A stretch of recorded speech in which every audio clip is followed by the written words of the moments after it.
안녕하세요. 이제 결혼한 지 6년 차에 접어드는 애교도 없고 무뚝뚝한 맏며느리입니다. 살림을 그렇게 잘하는 것도 아니고 그렇다고 시댁에 애교가 많고 사랑스럽게 구는 것도 아니고 시아버지야 뭐 농담으로 하시는 말씀이겠지만 너는 꼭 며느리가 아니라 일을 잘하는 머슴 같다고 하실 때도 있을 정도로 그냥 제 일만 묵묵하게 다 하는 그런 며느리예요. 그렇다고 정말 머슴처럼 노예처럼 부려먹는 시아버지는 절대 아니시니까 괜한 오해는 하지 마시고요. 어쩔 땐 미련한 이런 제 성격이 저조차도 마음에 들지 않을 때가 있고 얼마 전 태어난 우리 딸아인 제발 엄마 성격 닮지 않고 걱정 없고 귀여운 공주처럼 자라주길 간절히 바랄 정도입니다. 그런데요, 얼마 전에 저희 시댁에서 정말 배꼽 잡을 정도로 웃기고 속 시원한 일이 있었거든요. 그 일을 겪고 나니까 제가 애교 없지만 무뚝뚝하고 내 할도리 잘하고 살았던 며느리였던 것이 새삼 뿌듯하게 느껴지더라고요. 그제서야 일을 잘하는 머슴 같다고 한 시아버지의 말씀이 너무 시댁에 와서 그렇게 일만 하지 말고 가족이니까 좀 편하게 마음 좀 열어라 하는 소리를 돌려서 하신 거라는 것을 늦게나마 깨닫게 됐네요. 눈치코치 없는 며느리지만 며느리 사랑은 시아버지라고 늙어서도 전 시댁 덕분에 어디 가서 기죽 을릴 일 없이 당당하게 살 수 있을 것만 같아 마음이 뿌듯해지고 든든합니다. 대체 무슨 일이 있었는지 지금부터 한번 시작해 볼까요? 요즘에 아이를 낳고 나니까 부쩍 친정에 대한 미움과 서름이 더 짙어졌어요. 저희 부모님이 저 어렸을 때 그 말을 달고 사셨거든요. 너도 나중에 애 한번 낳아봐라. 너도 자식 낳고 나면 우리 마음 이해한다. 지금에서야 어떻게 알겠냐. 네, 이제 애 낳아보니까 확실하게 알겠더라고요. 소중해서 어쩔 줄 모르겠는 자기 자식한테 대한 그렇게 함부로 대하는 거. 그거 부모 아니라고요.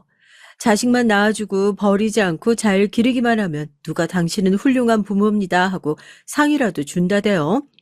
내가 널 낳았으니까 이 정도는 할 수 있는 거 아니냐.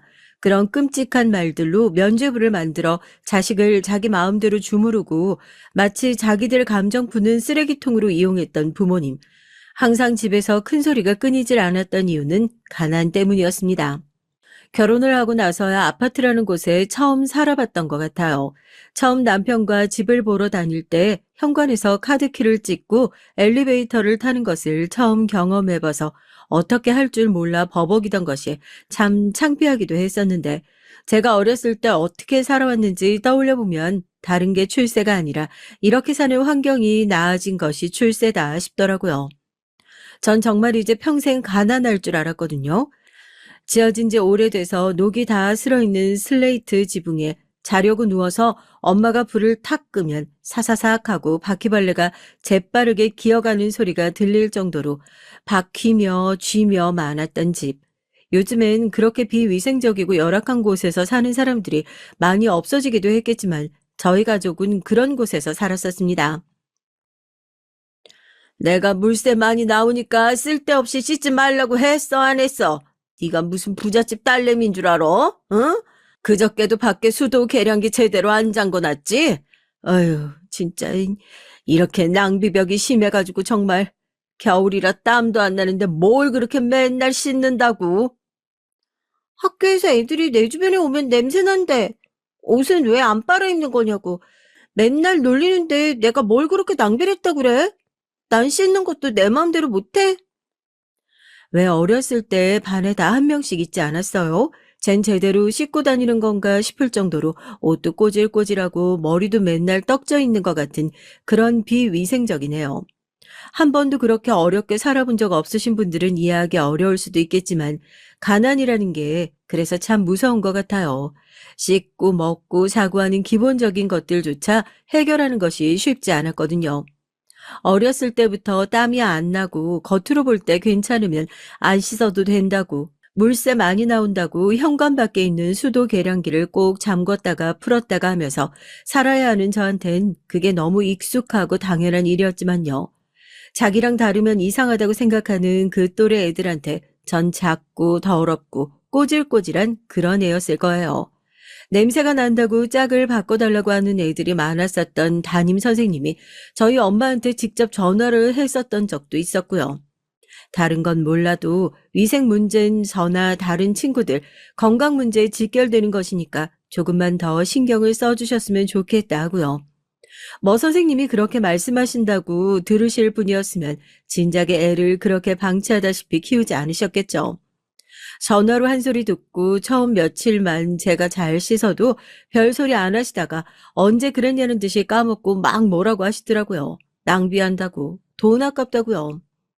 그래서 제가 선택했던 방법은 저 스스로 친구들과 멀어지는 거였어요. 남들이 날 따돌리기 전에 내가 벽을 쌓아놓고 생활을 하자. 우리 집은 하루아침에 나아질 수 있는 상황이 아니었으니까 내가 어떻게든지 성공을 해서 하루빨리 독립을 해가지고 이 집을 벗어나고 그래서 주변에 친구란 것들을 사귈 수 있는 여유가 되면 그때 사람들이랑 어울리면 된다 하고 외로움을 애써 무시하고 달래면서 살았어요. 우리 수민이는 그림을 참 잘 그리는 것 같네. 나중에 미술 쪽으로 진학을 하면 참 좋을 것 같은데. 학원 다니면서 따로 배운 건 아니지? 정말 타고났네, 타고났어. 부잣집에서 능력 있는 자식이 나오면 그건 신이 내린 축복이겠지만 가난한 집에서 태어난 애매한 재능을 가졌다는 건 평생 이루지 못할 꿈을 안고 사는 것과 마찬가지니까요. 불행하게도 전 그런 애매한 재능을 가지고 태어났던 사람 중 하나였고요. 어렸을 때부터 그림을 잘 그린다는 소리를 많이도 들었습니다. 학교에서 선생님들도 미술 시간에 제가 그린 그림을 보고 깜짝 놀라시면서 차라리 이쪽으로 제대로 공부해서 예고나 예대 같은 곳에 진학해보는 건 어떻겠냐, 학비야 장학금 제도 같은 걸 알아보면 되지 않겠냐 얘기를 해주셨지만요.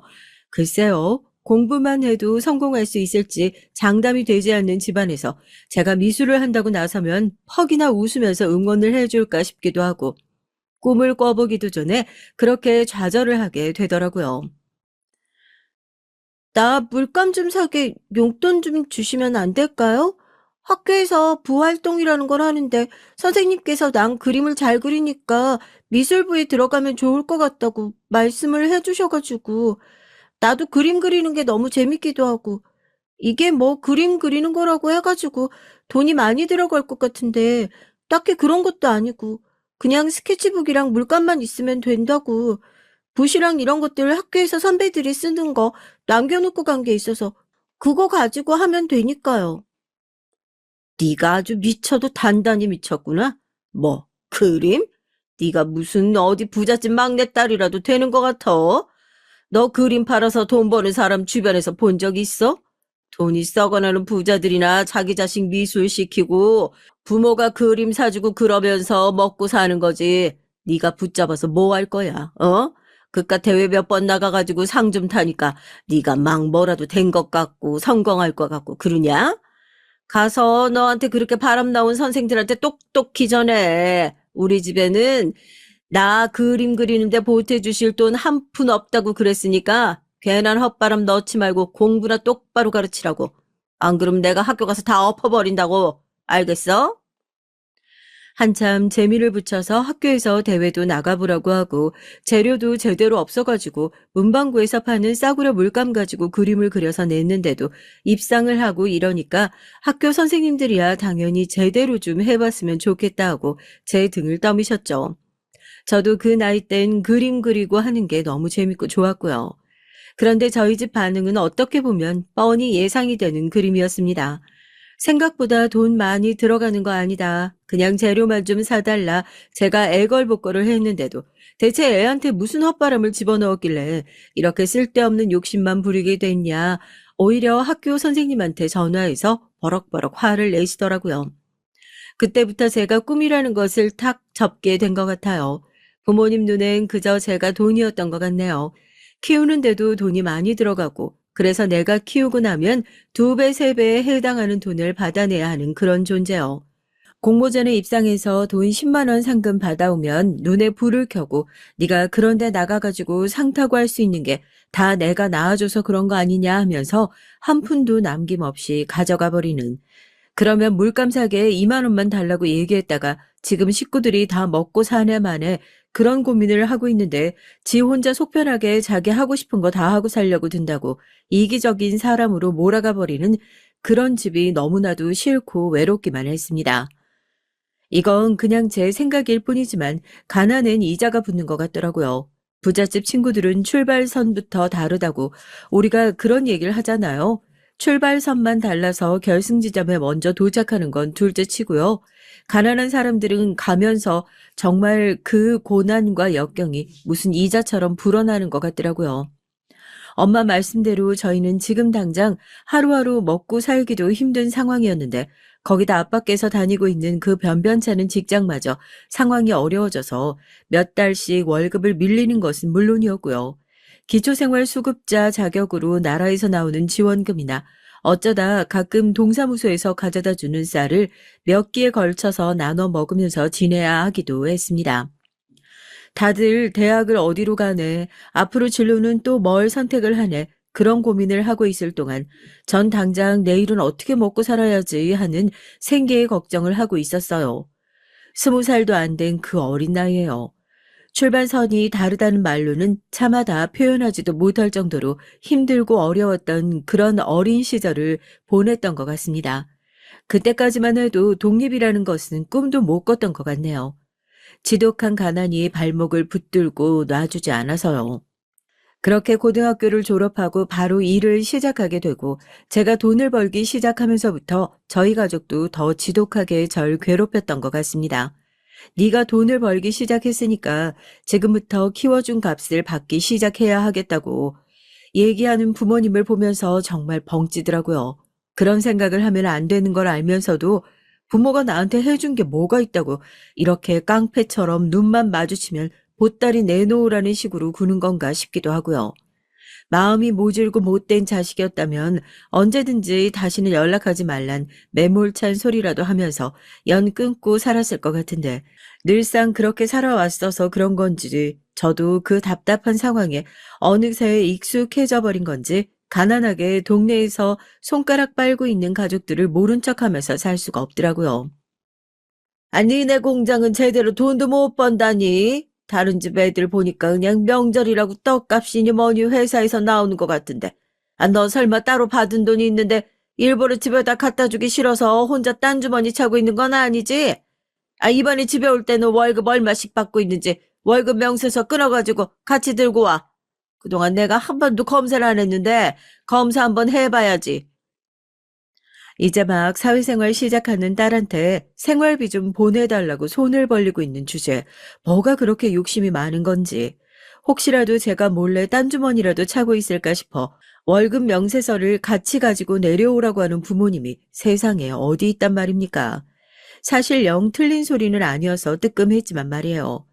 조금씩이라도 저축을 해서 얼른 가족들로부터 독립을 해야지 월급에서 먹을 거 안 먹고 입을 거 안 입어가면서 그렇게 따로 조금씩 돈을 모으고 있는 상황이었는데 눈치 빠른 엄마가 그걸 딱 알아차리셨더라고요.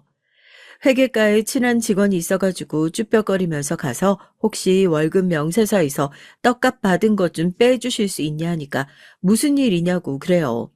참 누구한테 말을 하는 것도 창피하고 나만 왜 이렇게 살아야 하나 억울하기도 해서 눈물이 왈칵 쏟아져가지고 펑펑 울면서 사정 얘기를 하니까 회계과 직원이 혀를 끌끌 차면서 명절 상여금이 안 찍혀있는 새 월급 명세서를 한 장 뽑아줬던 기억도 납니다. 아유, 뭐 별거라고 나한테 그런 부탁하러 오는 사람이 한두 명인 줄 알아? 자기 보너스 받은 거 와이프한테 걸리면 죽는다. 이거 비상금이니까 비상금 통장으로 따로 보내달라. 네가 뭐 그 사람들처럼 나쁜 짓 하겠다고 그러는 것도 아니고. 나야 사정은 다 모르지만 가족이라고 꼭 다 가족 같은 그런 사람들은 아닌 것 같아. 앞으로도 그렇게 어려운 일 있으면 언제든지 도와줄 테니까. 걱정하지 말고 편하게 부탁해. 알겠지? 그래도 그 가난하고 힘든 시절을 버틸 수 있었던 이유 중 하나는 주변에 있었던 좋은 사람들 덕분인 것 같네요. 사람이 꼭 죽으라는 법은 없다고 가족들이 그렇게 절 힘들고 못 살게 구는 만큼 회사 생활을 하면서 일을 하기 시작하며 만났던 사람들은 항상 저한테 가족보다 늘 친절하고 따뜻하게 대해 주셨으니까요. 집에다 생활비 보내고 기숙사비 내고 저축하고 하면 정말 제가 쓸 수 있는 돈이 5만 원도 안 될 정도로 힘들고 어려운 시절을 보냈었습니다. 그래도 나름 문화생활이랍시고 주말이 되면 시내에 나가서 그림 구경하는 걸 엄청 좋아했어요. 제가 참 좋아했던 큰 갤러리가 하나 있었는데요. 들어가면 괜히 민폐 끼치는 것 같고 그림을 사야 할 것 같고 하니까 사람이 없는 주말 오전 시간에 그 앞에 화단에 앉아서 그림을 한참 구경하다가 가는 것이 나름대로 제게 없는 문화생활 중 하나였거든요. 주말마다 가니까 안에 있는 그림들이 바뀌는 걸 보는 재미도 쏠쏠하고요.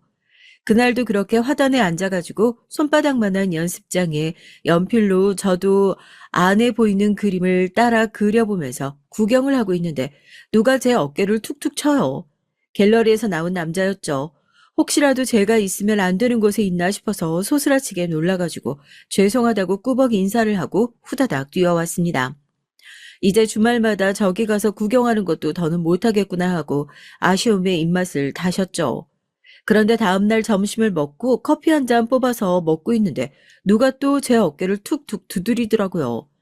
아니, 이 사람은 나를 따라다니는 건가? 어제 봤던 그 남자였죠. 설마 여기까지 따라온 건가? 처음엔 그렇게 생각했었는데 다시 보니 저랑 똑같은 공장 잠바를 입고 있더라고요. 관리직인 것 같긴 한데 저한테 연습장을 쓱 내밀어요. 아마 제가 어제 놀라서 황급히 자리를 뜨면서 거기에 두고 온 모양이더라고요. 보려고 본 게 아닌데 주인 찾아주려고 보다가 안 해봤는데 그림을 엄청 잘 그리시더라고요. 어젠 그냥 이 공장 다니는 거 아니냐고 얼굴을 몇 번 봐서 반가워서 인사하려고 그랬던 건데 놀라게 할 생각은 아니었어요. 저기 그림 좋아하시는 것 같은데 다음 주말에 시간 괜찮으시면 저랑 전시 같이 보러 가실래요?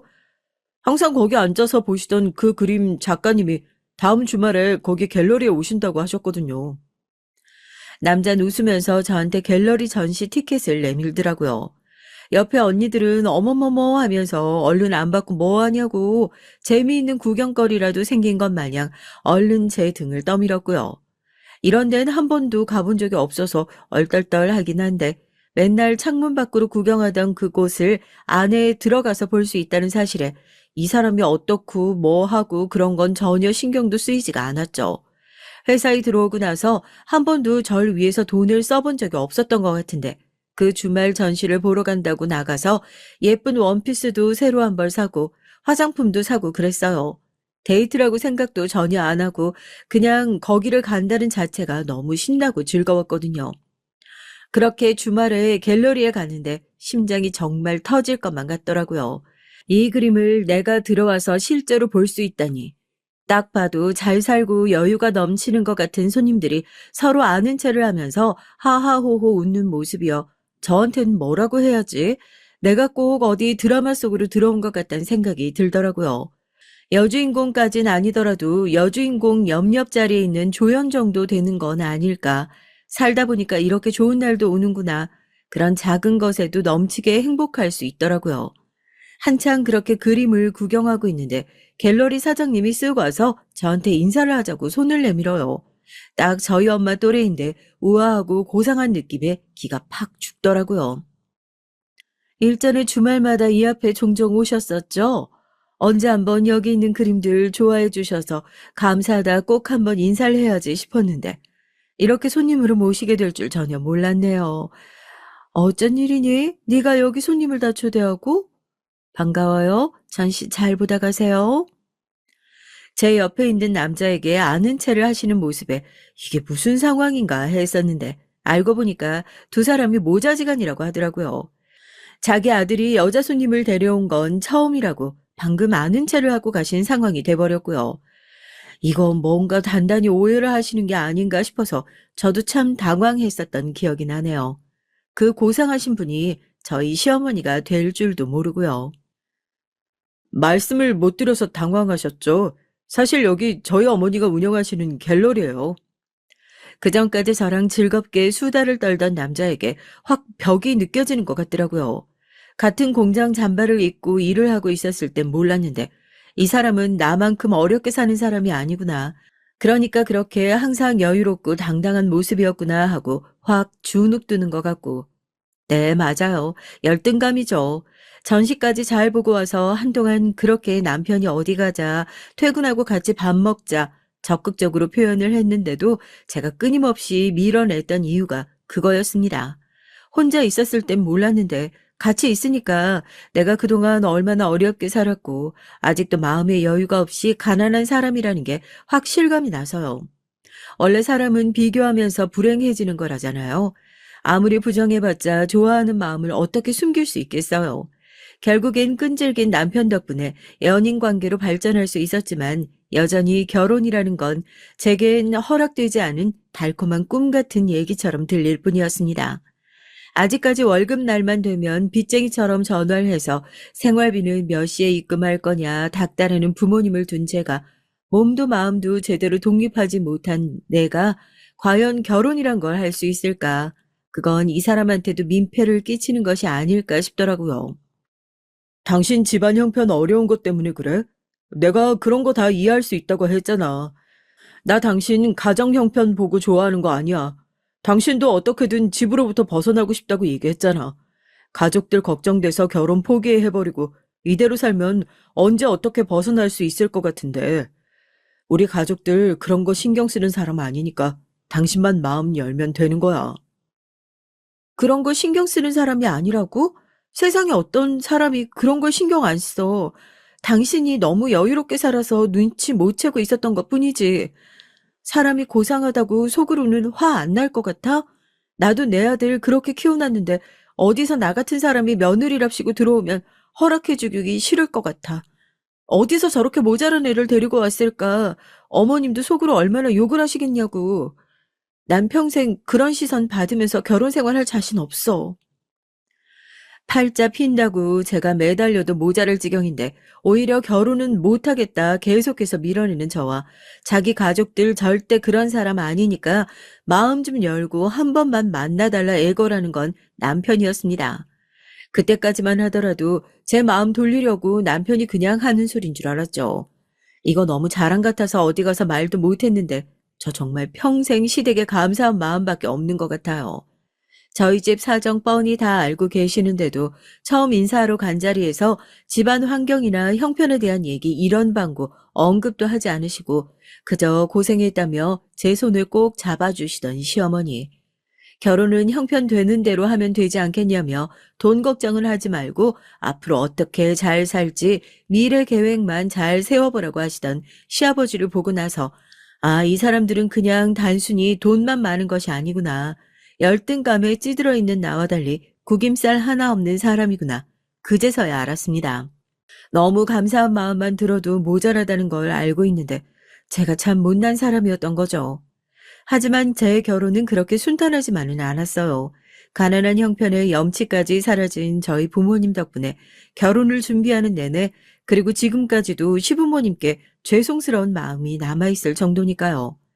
남편이 처음 저희 집에 인사를 하러 왔을 때 허름한 집 꼴에 당황할까 싶어 몇 번이나 사진을 보여주면서 우리 집은 당신 집이랑 다르게 사는 것이 많이 어렵고 부모님이 무례한 말씀을 하실 수도 있다 신신당부를 했지만 아니나 다를까 남편이 집에 도착해서 악수를 하자마자 손을 덥석 잡고 남편 손목에 걸려있는 시계 브랜드부터 확인하는 부모님이 전 그냥 너무 창피하고 수치스럽기만 했습니다.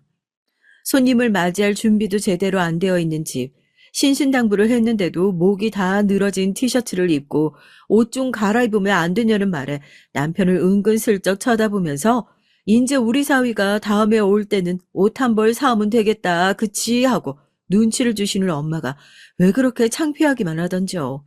인사를 마치고 돌아가는 내내 남편이 저희 집의 모습에 실망했을 것 같아 걱정스럽기도 하고 부끄럽기도 해서 고개를 들지 못하고 있었네요. 그런 저를 보면서 남편은 당신이 기죽을 게 뭐가 있냐고 상견이 하기 전에 장인어른 장모님 좋은 옷이라도 한 벌 사드리자 하며 손을 잡아주는 것이 참 고맙더라고요. 남편이 사준 옷이며 신발이며 가방이며 괜찮다고 했는데도 이건 나중에 두 분이서 놀러 다닐 때 입으시라면서 옷도 몇 벌 더 사줬고요. 그 와중에 저희 부모님은 남편 붙들고 여태 딸 키우느라 고생해서 놀러 가고 싶긴 한데 놀러는 어디 빈손으로 가는 거냐면서 은근히 눈치를 주어 기어이 용돈까지 받아내시는 모습을 보고 정말 창피하고 학을 뗄 수밖에 없었어요. 그렇게 만들어진 상견례 자리는 또 어땠고요. 정작 시부모님께선 그런 말씀 한마디도 안 하신데 약주를 과하게 드신 아버지가 술에 취해서 딸꾹질까지 하면서 내가 우리 딸을 얼마나 힘들게 키웠는지 모른다. 시집가도 아빠 버리고 무시할 생각하지 말고 잘 챙겨라 큰 소리를 내시더라고요. 그뿐만인가요? 결국에 시댁에서 대부분의 결혼식 비용을 지원해주겠다는 얘기를 드러내고 나서야 기분 좋게 자리를 일어나시려던 저희 엄만 세상에 이렇게 좋은 음식을 뭐 많이 남겼냐면서 지나가는 직원에게 비닐봉투 같은 거 없냐고 이거 포장해 가겠다고 하면서 하나밖에 없는 딸의 자존심을 그야말로 박박 갈아버렸습니다. 엄마 제발 그만 좀 해. 아줌마들끼리 어디 놀러 온 거 아니고 여기 내 상견례 자리야. 어? 음식이건 뭐건 내가 알아서 새로 주문해서 줄 테니까 제발 그만 좀. 너 아주 부잣집으로 시집 간다더니 네가 무슨 부자라도 된 줄 아나 보다. 야, 이거 남긴 게 얼만데. 이거 그대로 싸가지고 가면 내일 점심까지는 든든하게 먹겠구만. 얘가 어려가지고 뭘 몰라서 그래요. 이렇게 철딱 쓰니까 없대니까요. 이거 남기면 다 그게 환경 오염이고, 자원 낭비고 한데, 아이고, 왜 이렇게 팔을 잡았어? 아유, 여기요. 여기 봉투 없냐니까는. 솔직히 그 자리에서 시부모님이 파혼 선언을 했다고 하더라도 전 그러려니 했을 것 같아요. 이런 몰상식한 집을 누가 사돈으로 맞이하고 싶어 하겠어요. 하지만 시부모님은 그 자리에서 싫은 소리 한마디 안 하시고 오히려 점원을 불러 똑같은 음식으로 2인분 더 포장해달라 얘기를 하시고 결제까지 다 마치시더라고요. 아이고, 이런 것까지 신경 안 쓰셔도 되는데 우리는 그냥 남는 게 있으면 그냥 그렇게 아까워가지고 비닐에라도 대충 담아가면 되니까 그러려고 했던 건데 뭘 이걸 또 이렇게 따로 포장을 다 해주시고 하여튼 사돈 잘 먹을게요. 아이고 이거 너무 받기만 하는 것 같아서 덕분에 저희도 좋은 며느리 봤는데 이런 돈이 아깝겠습니까? 애들도 오늘 어려운 자리라서 하루 종일 신경 쓰느라 고생한 것 같은데 다들 일찌감치 들어가서 쉬어야지요. 시아버지께서 아무렇지도 않게 그렇게 얘기를 해주시면서 포장한 음식을 저희 친정에 들려주시는데 그게 꼭 제 눈엔 보는 눈도 많으니까 더 시끄럽게 하지 말고 얼른 포장한 음식 가지고 집으로 돌아가십시오 하는 것 같아서 마음이 콕콕 찔리는 것 같았습니다. 혹시라도 이런 부모님의 모습에 실망한 남편이 파혼 통보라도 할까봐 그날 집으로 돌아가서는 내내 남편과 시댁의 연락만 기다리고 있었던 제 심정을 아무도 모르실 겁니다. 어쩔 땐 왜 이런 저를 만난다고 했을까 남편이 이해가 되지 않을 때도 있었어요. 대체 왜 하필 좋은 여자 다 남겨두고 이렇게 모자란 것 투성이인 저를 골랐을까 하고요. 사람 나고 돈 났지 돈 나고 사람 났냐고 남들이 뭐라고 하든지 간에 그런 거 신경 쓰지 말라고 결혼하고 몇 년이 지난 지금까지도 남편과 시댁은 참 꾸준하고 한결같이 며느리인 저를 예뻐라 하는데 그 사랑을 늘 꼬아듣고 제대로 받지 못하는 건 저인 것만 같아 죄송한 마음밖에 없습니다. 그렇게 모자란 많은 결혼을 해서 그랬을지 몰라도 제가 어떻게 해서든 시댁에게 결혼 때부터 져온 빚을 갚아야겠다는 생각밖에 없더라고요. 집에 돈이 많은 것도 아니고 제가 뭘 특출나게 잘하는 것도 아니고 그냥 시댁에서 무식하게 우직하게 일 잘하는 것이 그게 조금이라도 보탬이 될 수 있는 일이 아닐까 그런 생각이 들어서 시댁에서 무슨 행사가 있다고 하면 두 발 벗고 달려나갔던 것 같습니다. 그러니까 아버님도 매번 웃으시면서 우리가 맏며느리 하나는 참 잘 들인 것 같다고 자기 집 일처럼 저렇게 나서서 하는 애가 어디 있냐면서 칭찬을 하셨고요. 넌 꼭 며느리가 들어온 게 아니라 머슴으로 들어온 것 같다는 얘기도 그래서 나온 거죠. 저에게 시댁은 항상 마음에 빚이 있는 곳이었고 그런 불편한 마음 때문에 뭐든 더 빼지 않고 부지런히 움직였던 것 같습니다. 참 시부모님을 보면 대단하다는 소리밖에 안 나와요. 아무리 그래도 그렇게 모자란 며느리가 미울 법도 한데 결혼 이후로 정말 한결같이 우리 며느리 소리를 입에 달고 사시면서 예뻐해 주시는 모습밖에 없었거든요. 제가 그림에 재능이 있다는 사실을 아신 시어머니께선 조금 늦긴 했지만 이제서라도 취미생활로 그림을 배워보는 게 어떻겠냐고 나중에 나이 들어서 취미 하나 없으면 그게 참 심심하고 외로운 인생이라면서 극구 거절하는 절 대신해서 평생 교육원까지 끊어주셔서 열심히 다니기 시작했습니다. 친정은 여전히 염치 없이 도운도운 노래를 부르면서 손을 내밀었지만 그래도 제가 속만 쓰리고 애달파하지 않았던 이유는 든든한 시댁이 있었기 때문이 아닐까 그런 생각도 들어요. 더 잘해야겠다, 어떻게든지 은혜를 갚아야겠다 그 마음뿐이었죠. 그런데 이 뿌리 깊은 지독한 열등감이라는 게 그렇게 쉽게 사라지는 게 아닌가 봅니다. 한동안 제가 정말 사랑받는 부잣집 막내딸이라도 된 것처럼 그렇게 살았었는데 그건 역시 타고나기를 잘 타고난 사람들이나 누릴 수 있는 팔자인가 봐요. 그렇게 행복하고 즐거울 것만 같았던 제 시댁 생활은 시동생이 결혼을 하고 손아래 동서가 들어오고 나서부터 서서히 금이 가기 시작했으니까요. 어머님, 아버님, 이거 별거 아니지만 결혼 선물이에요. 이번에 병원 구하는 것도 아버님께서 도움 많이 주셨는데 제가 입 싹 씻고 모른 척할 수 없잖아요. 아버님 차 바꾸실 때도 다 된 것 같은데 제가 그 건물에서 병원 대박 내서 다음 저희 결혼 기념일 땐 아버님 차 한 대 꼭 바꿔드릴게요. 그러고 보니까 형님은 결혼 때 어머님 아버님께 뭐 선물하셨어요? 전 당연히 차는 형님께서 결혼하면서 바꿔주셨겠거니 했는데. 우리가 뭐 돈 안 벌고 사는 사람도 아니고 각자 그냥 자기 자리에서 잘 살면 되는 거지. 마음은 고맙지만 다음번부턴 이런 거 안 사들고 와도 괜찮다. 그냥 지금 하고 있는 일 열심히 하고 둘이서 안 싸우고 사이좋게 지내고 우린 그거면 되니까. 처음에 동서를 보고 느낀 감정이요. 처음엔 부러웠죠. 제가 항상 꿈꿔왔던 그 티 없이 맑은 부잣집 막내딸이요. 저런 사람도 걱정이라는 게 있나 싶을 정도로 해맑은 성격에 직업도 의사랍니다. 시집 올 때 아무것도 못해왔던 저와 달리 결혼 선물이라고 어머님이 자주 입으시는 브랜드의 코트에 아버님 골프채까지 선물로 사들고 왔더라고요. 며느리들 차별하는 것도 아니고 고루 잘 해주시는 시부모님이셨지만 결혼한 지 얼마 지나지 않아 병원 자리 알아보고 있는 동서에게 가지고 있는 건물 한 채를 통으로 내주셨다는 얘기를 듣고 솔직히 좀 부럽고 서운한 마음도 들었어요. 둘 다 똑같은 며느리다, 둘 다 소중한 내 딸 같다. 말씀은 그렇게 하셨지만 시부모님께서도 당연히 돈 많고 매사 잘 챙기는 동서가 더 눈에 밟히고 마음에 가겠지. 그런 생각이 들면서 마음이 참 씁쓸해지더라고요. 시부모님 생신 때도 두 분이서 여행 다녀오시라면서 비싼 항공권 티켓을 척척 사다가 가지고 오는 동서. 그리고 그 옆에서 자기는 이런 거 하지 말자고 했는데 동서가 굳이 하자고 했다면서 말리는 신용을 하며 와이프를 자랑하는 시동생. 다들 기분 좋게 하하호호 웃고 있는데 저 혼자만 마음 불편하게 꽂아 놓은 보릿자루처럼 앉아 있는 것 같아 얼마나 불편했는지요. 아닌 게 아니라 동서는 매번 그렇게 좋은 것들을 사들고 올 때마다 꼭 형님이랑 저랑 놓고 비교를 해보세요. 누가 봐도 제가 훨씬 더 잘난 사람 아니에요? 이 소리를 듣고 싶은 사람처럼 저를 꼭 걸고 넘어졌습니다.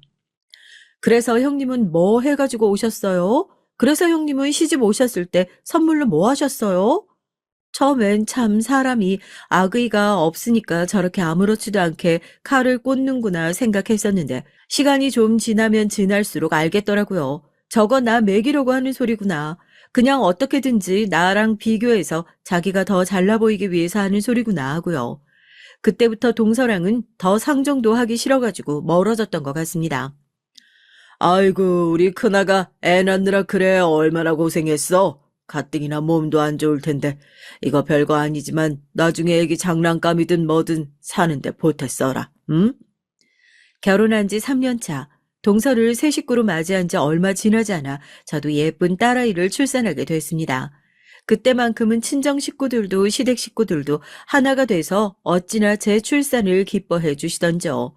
특히나 시아버지께선 한달음에 달려와 꽃바구니에 용돈 봉투까지 제게 건네주시면서 건강하게 출산해줘서 너무 고맙다는 인사까지 하실 정도였으니까요. 온 가족들이 그렇게 기뻐해 주었다면 참 고마웠겠지만 동서는 그렇게 사랑받는 제 모습이 어쩐지 고가워 보였나 봐요.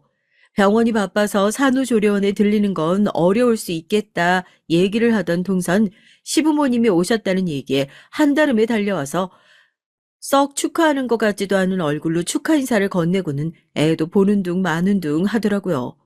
시부모님께서 산모를 너무 귀찮게 하는 것 같다면서 먼저 가보겠다고 자리를 비우고 뒤따라 나가던 동서가 기어이 저에게 한마디를 했습니다. 그 소리를 듣고 여태 사람 좋은 줄 알았는데 그것도 시부모님한테 해당되는 얘기였구나. 속으로 날 저런 식으로 무시하고 있었구나 하고 얼마나 열불이 나던지요. 형님은 참 좋으시겠어요. 아들도 아니고 꼴랑 딸 낳은 주제에 시댁에서 이렇게 다 퍼주니까요. 아무리 그래도 사람이 염치가 있어야지. 결혼할 때 아무것도 안 들고 온 주제에 무슨 낯이 있어가지고 딸 낳고 나서 시댁한테 이렇게 받아먹어요? 저 요즘 형님 보면 그런 생각하잖아요. 아, 사람이 저 정도로 철판 깔아야 남의 돈으로 호강하는구나 하고요. 뭐? 동서 지금 말 다 했어? 누가 뭐 남의 돈으로 호강을 한다고?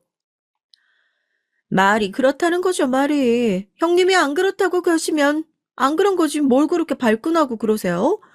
너무 강한 부정은 강한 긍정이라고 그러던데. 형님도 잘 생각해 보세요. 이제 막 아기 낳고 기뻐하는 산모 속 뒤집어 놓는 소리를 실컷 한 동서는 그렇게 병원을 쏙 빠져나가더라고요. 너무 기가 막혀서 남편한테도 지금 내가 애 낳고 동서한테 이런 소리를 들어야겠냐 분통이 터져서 화를 막 쏟아냈고 얘기를 들은 남편도 화가 잔뜩 나서 시동생한테 이게 무슨 소리냐고 연락을 했고요. 자초지종을 알아보겠다고 하던 시동생은 저한테 전화를 해서 자기 와이프가 그런 뜻으로 얘기했던 건 아니었는데 아무래도 형수님께서 지금 몸도 아프시고 하시다 보니 오해를 하신 것 같다면서 끝까지 변명만 늘어놓더군요. 정작 사과를 받아야 할 사람한텐 사과도 못 받았고 말이에요. 그 뒤로 아이 낳고 키우면서 저도 그냥 동서를 개무시하기로 했어요. 괜히 저런 사람이랑 엮여가지고 피곤해지기 싫다는 것이 제 생각이었고 어차피 명절을 제외하고선 온 가족이 한자리에 다 같이 모일 일도 크게 없으니까 그냥 저런 또라이 같은 식구는 무시하면 그만이다 생각했던 거죠. 하지만 그게 어디 제 맘대로 쉽게 되겠어요? 동서도 속으론 빈손으로 시집와서 자기랑 똑같이 사랑받고 있는 제가 미워 죽을 것 같았는데 아무리 숨긴다고 한들 그게 끝까지 숨겨지기만 하겠냐고요. 결국 얼마 전에 그게 뻥 하고 터져버린 일이 생겼습니다. 그동안은 뭐 너네 일도 바쁘고 우리도 해야 하는 거 많고 하니까 딱히 김장 같은 건 안 했는데 올해는 좀 넉넉하게 담아서 집에 일하시는 분들도 나눠드리고 근처에 보육원 같은 데도 좀 나눠주면 어떨까 해가지고 집안 행사라고 너무 부담 갖지 말고 그냥 너희도 며느리로 우리 집 식구로 들어왔으니까 다 같이 좋은 일 한다 생각하고 즐거운 마음으로 참여해라. 내 말 무슨 소린지 알겠지? 아버님, 그럼요. 그럼 이런 것들 며느리가 하지 누가 하겠어요. 일하시는 분들도 있고 필요한 거 있으면 저희가 알아서 할 테니까 어머님께서도 이번 김장은 그냥 신경 쓰지 마시고 저희한테 맡겨만 주세요. 원래 매해 집에서 일하시는 분들과 함께 김장을 하셔서 나누고 주변에 어려운 이웃들한테 나누는 일들을 시어머니께서 꾸준히 해오셨다고 하더라고요. 며느리들 들어오고 나서 집에 신경 쓸 것도 많아지고 하다 보니까 멈췄었던 김장을 다시 하시는 게 어떻겠냐고 말이 나왔어요. 동서는 아버님께서 말하시는 거면 양잿물도 갖다 냅다 마실 기세로 늘 좋다고 하는 사람이니까 뭐 그렇다 치고 저도 좋은 일 한다는데 마다할 이유가 뭐가 있어요. 동서는 본인이 더 나서면서 어머님께선 신경도 쓰지 마셔라. 이런 것들은 원래 며느리들이 다 알아서 하는 거다 하면서 시부모님 앞에서 그 많은 김장을 자기 혼자 다 알아서 할 것처럼 허풍을 떨어대더라고요. 시부모님의 관심과 애정을 저 혼자서 독차지하기 위해서 얼마나 고군분투하는지 잘 알고 있으니까 또 저렇게 나대나 보다 그리 생각하고 저도 별 얘기를 안 했었죠. 동서, 오늘 절임 배추랑 들어오기로 했는데 동선 몇 시쯤 도착할 것 같아? 난 지금 일찌감치 와서 아주머니들이랑 밑작업 같이 하고 있는데 동서는 많이 늦나 해서. 형님이랑 저랑 하는 일이 같아요. 일 끝나고 갈 테니까 알아서 하고들 계세요. 그렇게 적극적이던 모습은 어디 가고 막상 김장 당일이 되니까 시댁 마당에서 배추 옮기고 뭐하고 하는데 동서는 코빼기도 비추지 않더라고요. 분명히 몇 시까지 와라 하고 얘기를 했는데도 영 안 오길래 전화를 하니까 자기가 시간 맞춰서 알아서 가겠다고 하고 전화를 톡 끊어버리더라고요. 옆에서 듣고 있던 도우미 아주머니들도 둘째 며느리인 시부모님 앞에서만 셀셀거리지 성격이 참 이상한 것 같다고 한마디씩 하면서 절 거드시더라고요. 나한테만 싸가지 없던 게 아니구나 하고 제대로 주의를 줘야겠다 생각만 하고 있었죠. 기본 준비를 다 마치고 나니까 그제서야 높은 구두에 불편한 옷을 입은 동서가 시댁 마당으로 들어왔습니다. 저희 모두 다 그 광경을 보고 황당해가지고 저런 옷을 입고 어떻게 김장을 하려고 저러나 싶었다니까요. 제가 먼저 동서에게 안쪽에 편한 옷 있으니까 갈아입고 나오라고 하는데도 동선 준비하는 모습을 쓱 한번 훑어보고는 그 자리에서 못마땅한 얼굴로 팔짱을 끼고 꼼짝도 하지 않은 겁니다. 이제 와서 생각해보니까 자기가 잘 보여야 하는 시댁 식구들이 있는지 없는지 확인했던 것 같아요. 절 포함해서 집에서 일하시는 도우미 아주머니들밖에 없으니까 다행이라고 생각한 건지 가방에서 봉투 하나를 꺼내가지고 제 앞에 휙 집어던지더라고요. 장갑을 벗고 봉투 안을 확인해 보니까 5만 원짜리가 종이끈으로 하나 묶여 있어요. 그거 딱 100만 원이에요. 세상에 이런 말도 안 되는 일을 하는데 일단 그렇게 많이 쳐주는 사람이 저 말고 또 누가 있겠어요? 형님이 그 돈 가지고 뭐 도우미 아주머니들 더 부르시든지 뭐 조선족 아줌마를 부르시든지 알아서 사람 불러가지고 김장 맞아 하시라고요. 동서, 지금 이게 뭐 하는 짓이야?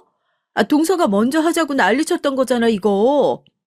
형님, 사람이 다 급에 맞는 일을 해야 되는 거예요. 형님이나 그 옆에 계시는 도우미 아주머니들이나 원래 이런 일 하던 사람들이니까 뭐 더 하는데 어려움 없겠지만 저는 의사라고요, 의사. 저같이 고급 인력이 이런 사람들이랑 어울려서 바닥에 쪼그려 앉아가지고 김장이나 하고 있어야겠어요? 형님이 모르셔서 그러시겠지만 고급 인력들은 이런 일 절대 안 해요. 그러니까 어울리는 사람이 맞는 일 하자고요. 형님이 돈 받았으니까 제 몫까지 2인분 하시던지요. 그럼 전 이만 가볼게요.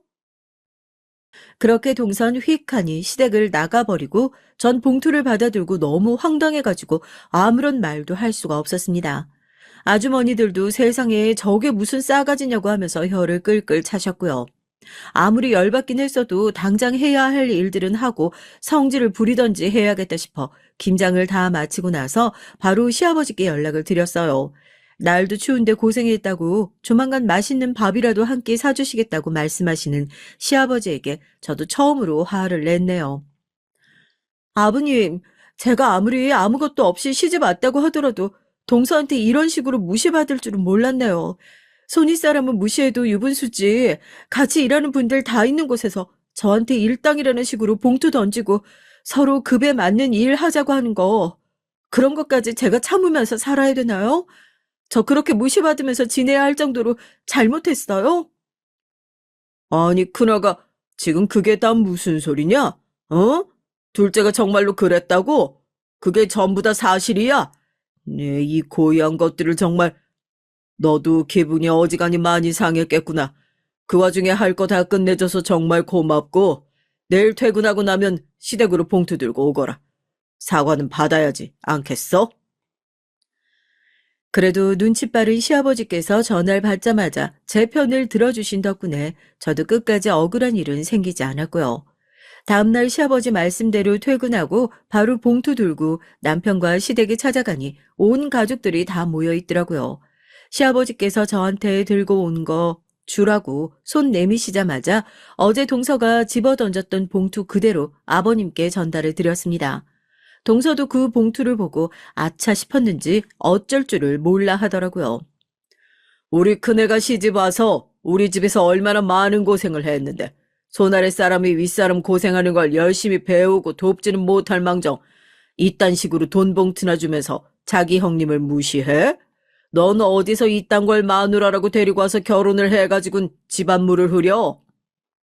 아버님, 그게 아니라요. 형님께서 이거 저한테 뭔가 뒤집어 씌우시려고 그러시는 것 같은데, 전 일 때문에 바쁘니까 형님께서 사람이라도 편하게 더 쓰셔라 하고 호의로. 어머머, 저 끝까지 거짓말하는 것 좀 봐. 사장님, 제가 그날 김장하면서 옆에서 다 보고 들었는데요. 절대 아니에요. 자기는 이런 일 못한다고 고급 인력이 김치 쪼가리 담그는 거 봤냐고 하면서 봉투를 아주 그냥 집어던지고 갔다니까요. 그때 같이 본 사람만 몇 명인데. 동서가 되도 않는 거짓말을 시작하자마자 집에서 일하시는 도우미 아주머니들께서 냉큼 그날 일을 다 고자질을 해주셨습니다. 동서는 아줌마가 뭔데 지금 우리 집안 일에 끼어드느냐, 이렇게 말도 안 되는 사람 말을 믿는 거냐 하면서 진땀을 흘리기 시작했고요. 시아버지는 조용히 못하냐면서 크게 고함을 치셨고요. 뭐, 급? 우리 집안이 언제부터 그렇게 없어 보이게 급 따지고 나누는 곳이었어? 너 같은 사람은 우리 집안에 어울리지도 않을 뿐더러 나도 우리 집 식구 아닌 사람한테 더 이상 잘해주고 싶은 생각 없으니까 내가 준 것들 다 정리하고 조용히 이혼해라. 알아듣겠어? 그제서야 놀란 동서가 아버님 앞에 냅다 무릎을 꿇고 자기가 잠깐 정신이 나갔었던 것 같다. 자기가 잠깐 미쳤었던 것 같다 하면서 징징 울면서 용서를 빌기 시작했어요. 시아버지께선 혀를 끌끌 차면서 사과할 데가 어딘지도 제대로 모르는 칠푼이 같은 것을 며느리라고 부르기도 싫다고 매몰차게 동서를 내치셨고요. 동서는 그제서야 펑펑 울면서 저에게 고개를 조아리고 사죄를 하기 시작했습니다. 형님, 정말 죄송해요. 정말 이 집 시집 오려고 죽어라 노력했는데, 어떻게든 어머님, 아버님한테 잘 보이려고 애를 썼는데, 형님은 그런 것 없이도 어머님, 아버님한테 사랑받으면서 잘 지내는 것 같아서, 그게 너무 부럽고 짜증났어요. 아무리 그랬어도 제가 그러면 안 되는 거였는데, 형님 죄송해요. 제발 한 번만 용서해 주세요. 네? 동서, 왜 동서 혼자만 애쓰고 살고 있다고 생각해? 나도 이 집에 시집 오면서 며느리로서 최선 다하고 애쓰면서 그렇게 살고 있어. 끝까지 동서는 동서 탓만 하는구나. 미안하지만 난 그런 동서 용서해주고 싶은 마음 없으니까 사과를 빌든지 말든지 그건 동서 마음대로 해. 끝까지 제 탓을 하는 동서에게 오만정이 떨어져서 저 이사관 받지 않겠다 얘기하고 그렇게 시댁을 나왔어요. 울고불고 아버님에게 이혼 결정만은 말아달라며 비는 동서에게 저한테 제대로 된 용서를 받아오면 다시 한번 생각을 해보겠다. 그렇게 말씀을 하셨다고 하시더라고요. 이 못된 동서 아무리 그래도 내 식구다 생각하고 한 번은 용서를 받아주고 기회를 주는 게 맞을지 시동생의 행복한 미래를 위해서라도 지금 빨리 이혼을 하라고 종용을 해주는 게 좋을지 큰며느리의 무거운 마음을 털어놓을 것이 없어 이렇게 사연을 쓰게 됐답니다. 구독자 여러분들이시라면 어떻게 하시겠어요? 안녕하세요. 저는 40대 중년 여성입니다. 얼마 전 책에서 이런 문구를 읽었는데요. 세상에 감사할 것이 참 많다라는 구절이었습니다. 처음 읽었을 땐 뭐가 감사할 게 있지 하고 제 인생을 돌아봤고 두 번째 읽었을 땐 무릎을 탁 쳤습니다. 막상 감사할 것들을 생각하면서 수첩에 하나 두 개 끄적여 나가보니 꽤 있더라고요. 우선 건강하다는 점이 가장 감사하고 딱히 큰 불운 없이 살아가고 있다는 점도 감사하게 느껴집니다. 경제적으로 여유로운 점 역시 마찬가지고요. 지금까진 이 많은 것들을 누리고 있었으면서 왜 불평 불만만 많았지라고 반성도 되더라고요. 그래서 전 요즘에 하루에 한 장씩 감사일기를 쓰고 있어요. 쓸 게 없을 것 같아도 하루에 한 장씩 감사일기를 써 나가다 보면 저절로 삶에 감사하고 좋은 에너지가 들어오는 것 같더라고요. 오늘 사연을 써내려가게 된 이유도 사실 감사일기를 적다 보니 생각난 얘기인데 여러분들에게 꼭 들려드리면 좋을 것 같았습니다. 듣는 입장에선 어떻게 받아들이실지 저야 모를 일이지만 그럼에도 제 얘기를 들으면 저와 동년배인 여성들을 포함해서 인생 선배님들도 많이 공감해 주실 것 같아요. 글 솜씨는 다소 부족하지만 이렇게 글을 끄적여 보면서 한번 제 마음속 얘기를 시작해 볼게요. 먼저 제 소개를 간략히 하자면 할아버지 때부터 내려오는 가업을 운영하고 있습니다. 흑염소를 기르고 진액으로 만들어 파는 사업인데요. 주로 어르신들이 찾아주시고 온라인에서도 인기가 많아져 나름 경제적으로 탄탄한 부를 이뤘습니다. 물론 여기엔 저뿐 아니라 절 도와주는 직원들과 불철주야 열심히 일해주는 남편의 공이 컸고요. 하지만 제겐 결혼 후 절 너무도 못 살게 굴었던 두 사람이 있어요. 바로 시어머니와 시어머니보다 가끔은 더 얄미운 동서였습니다. 이 두 사람은 정말이지 한숨이 나올 정도로 절 괴롭혀 댔는데요. 우선 저희 시어머니는 소위 엘리트 대학을 나와 교수직을 잠깐 하셨고 자식 교육에 열성이 많으셔서 저희 남편과 아주버님, 서방님까지 모두 유학을 보내셨고요. 반면 시아버지는 시어머니와 달리 그다지 집안일은 별 관심이 없으시고 밖으로 도시는 분이었습니다. 시아버지를 가감 없는 단어들로 한마디로 정리하자면 술 좋아하시고 도박 좋아하시고 여자 좋아하시는 그런 분이었죠.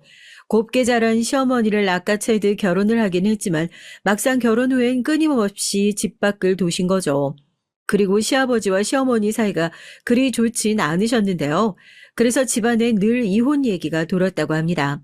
남편도 어렸을 적부터 아슬아슬한 부모님의 관계로 인해 형성되는 집안 분위기가 무척이나 무서웠다고 하고요. 그런데 시어머니는 시아버지를 향한 마음이 진심이셨나 봐요. 시아버지에게 굉장히 많은 상처를 받으셨다고 말하곤 했는데 그래서인지 시아버지에게 받지 못한 사랑을 자식들에게 받으려고 애쓰시는 것처럼 보였습니다. 니들이 날 안 보살피면 누가 날 보살피겠니? 내가 다른 건 몰라도 우리 자식들만큼은 정말이지 힘 닿는 대로 키웠어.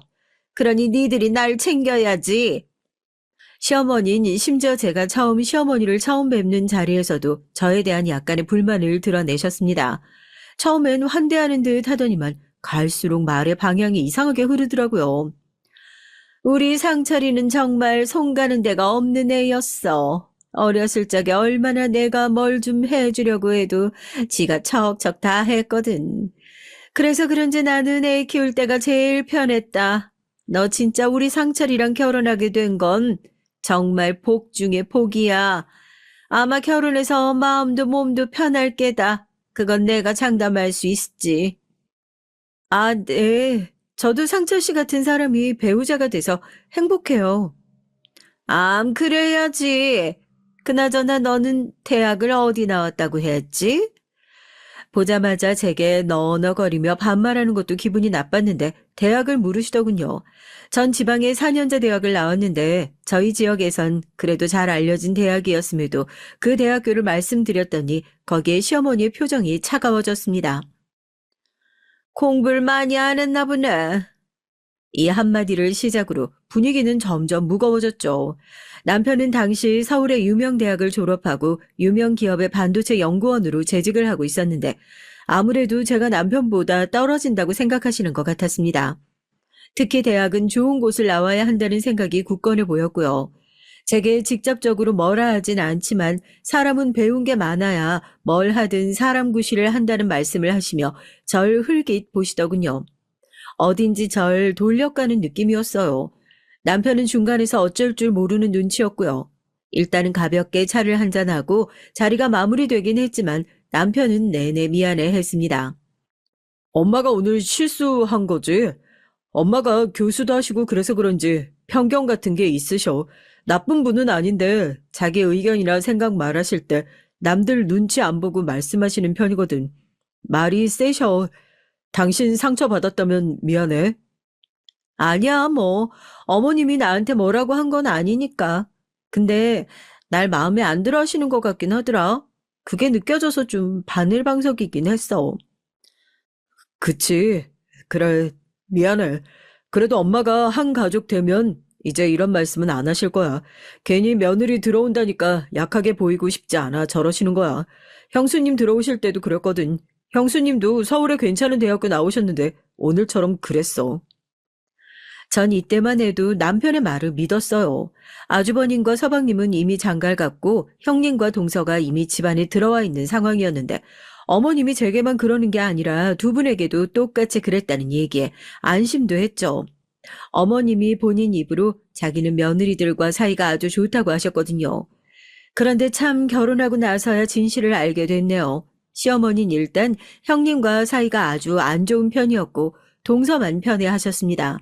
동서는 미국의 유명 대학교를 나와 대학원 박사까지 밟은 소위 시어머니와 결이 비슷한 사람이었거든요. 신혼여행을 갔다 와서 맞이한 첫 명절날 바로 알 수 있겠더군요. 시어머니가 저와 형님은 계속 일을 시키려 드는 반면 동서는 옆에 끼고 계속 세계 산이 뭐니 둘이서만 알아들을 수 있는 얘기를 하고 있었고요. 아직도 생각이 나는데요. 그때 정말 몸이 녹아내릴 정도의 일을 하고 난 후 집에 갈 때가 돼서야 형님이 제가 불쌍했는지 절 불러 일러 주시더군요. 동서, 내가 미리 알려주는 건데 우리 시어머니 보통 사람 아니야. 동서도 오늘 봐서 알겠지만 시어머님 막내 동서만 끼고 이뻐하시고 나나 동선 아마 거들떠도 안 볼걸. 집안이라는 사람 정도로 취급하시면 다행이지. 사실 나도 이런 말 결혼식 전에라도 알려주고 싶었는데 그건 또 너무 산통 깨는 일 같아서 못했고 지금에서야 말하게 됐네. 동서도 각오 단단히 하는 게 좋을 거야. 난 우리 시어머니 감당 못해서 사는 지역까지 바꿔가며 이사 갔으니까. 그 말을 들으니 심장이 쿵 떨어지며 한숨이 나오더군요.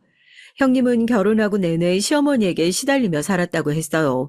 아주버님 직장이 시댁과 가까워서 공교롭게 시댁 근처에 살았는데 시어머니가 뭐만 했다 하면 형님을 불러 가정부보다 못하게 취급을 하셨다고 합니다. 그래서 애를 낳고 난 후엔 좋은 공기 마시고 싶다 핑계로 시댁과 최대한 먼 곳으로 내려가셨다고 하고요. 그 얘기를 듣는데 지금의 작태가 정말이지 이해가 되더군요. 저는 더 긴장이 됐고요. 그런데 시어머니의 이런 행동은 도가 지나칠 때가 많았습니다. 여기에 앞서 제가 말한 동서도 한몫 크게 거들었고요. 동서는 박사학위를 따고 연구교수로 재직 중이었는데 틈만 나면 자신의 상태를 시댁 가족들에게 말하면서 축하받기를 원했어요. 그래서 동서를 위한 파티가 자주 열렸죠. 시어머니가 대개 주관하는 것이었고요. 시어머니는 자신과 닮은 동서를 위해 출장 요리사까지 불러가며 잔치를 준비해 줬습니다.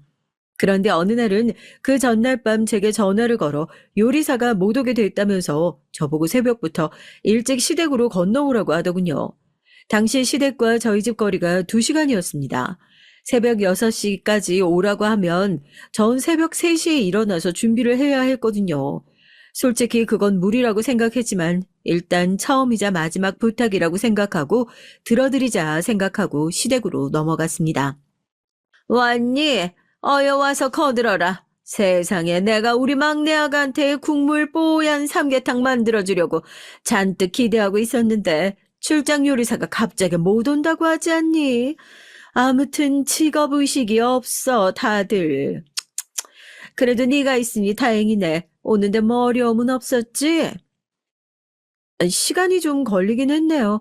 어머님 제가 강원도에서 오는 거다 보니까 예, 그까짓 걸로 무슨 시간이 걸렸다고 생색을 내. 차 타고 왔을 거 아니야. 버스 타고 온 것도 아니고. 사실 자차로 운전해 오는 것도 피곤한 일이잖아요. 그런데도 시어머니는 저리 말씀을 하시더군요. 할 말이 없어졌습니다. 그리고 여기에 엎친 데 덮친 격 일이 벌어졌죠. 남편은 시어머니의 말을 듣고 저만 보내기 미안하다며 함께 시댁에 왔는데요. 주차하느라고 조금 늦게 올라온 남편이 문을 열고 들어오자 시어머니가 놀란 얼굴로 역성을 내는 겁니다. 아니, 너는 왜 쟤까지 끌고 왔니? 요리하는데 남자가 뭐 필요하다고 쟤까지 꾸역꾸역 데리고 왔어? 엄마, 제가 오고 싶어서 온 거예요. 주말이니까 딱히 할 일도 없고요. 저 그냥 옆에서 아무거나 할게요. 됐다. 남자가 무슨 부엌에 들어온다고. 넌 어쩜 그렇게 눈치가 없니? 아무리 제가 따라온다고 했어도 말리고 집에 있으라고 했어야지. 가뜩이나 출근하느라 힘든 애 데리고. 여기까지 생각이 있는 거야, 없는 거야? 어머님, 저도 일하는데요. 허, 너야 그냥 그런 회사 다니니 상관없다고 치지만 쟨 다르잖니? 그냥 몸만 왔다 갔다 하는 회사 다니는 너랑 대기업 다니는 쟤랑 같아. 순간 눈물이 고일 정도로 너무 섭섭하더라고요.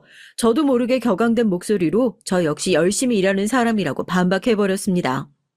어머님, 남편처럼 큰 회사 아니라고 해도 저 똑같이 출퇴근하고 열심히 일하고 있어요.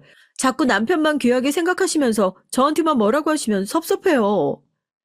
물론 아이도 낳고 나서도 계속 일할진 모르겠지만 당시 전 솔직한 심정을 말했다고 생각했어요. 말해야 한다고 생각했고요. 그런데 시어머니의 반응은 전보다 더 싸늘해졌습니다. 너 지금 나한테 말 대꾸 하는 거니? 어디서 배워먹은 버릇이야? 난 사람 머리에 들은 게 제일 중하다고 생각하는 사람이다. 근데 그딴 예의와 버르장머리로 말 대꾸하는 며느리라면 뻔해. 우리 집안엔 절대 못 어울리는 사람이네.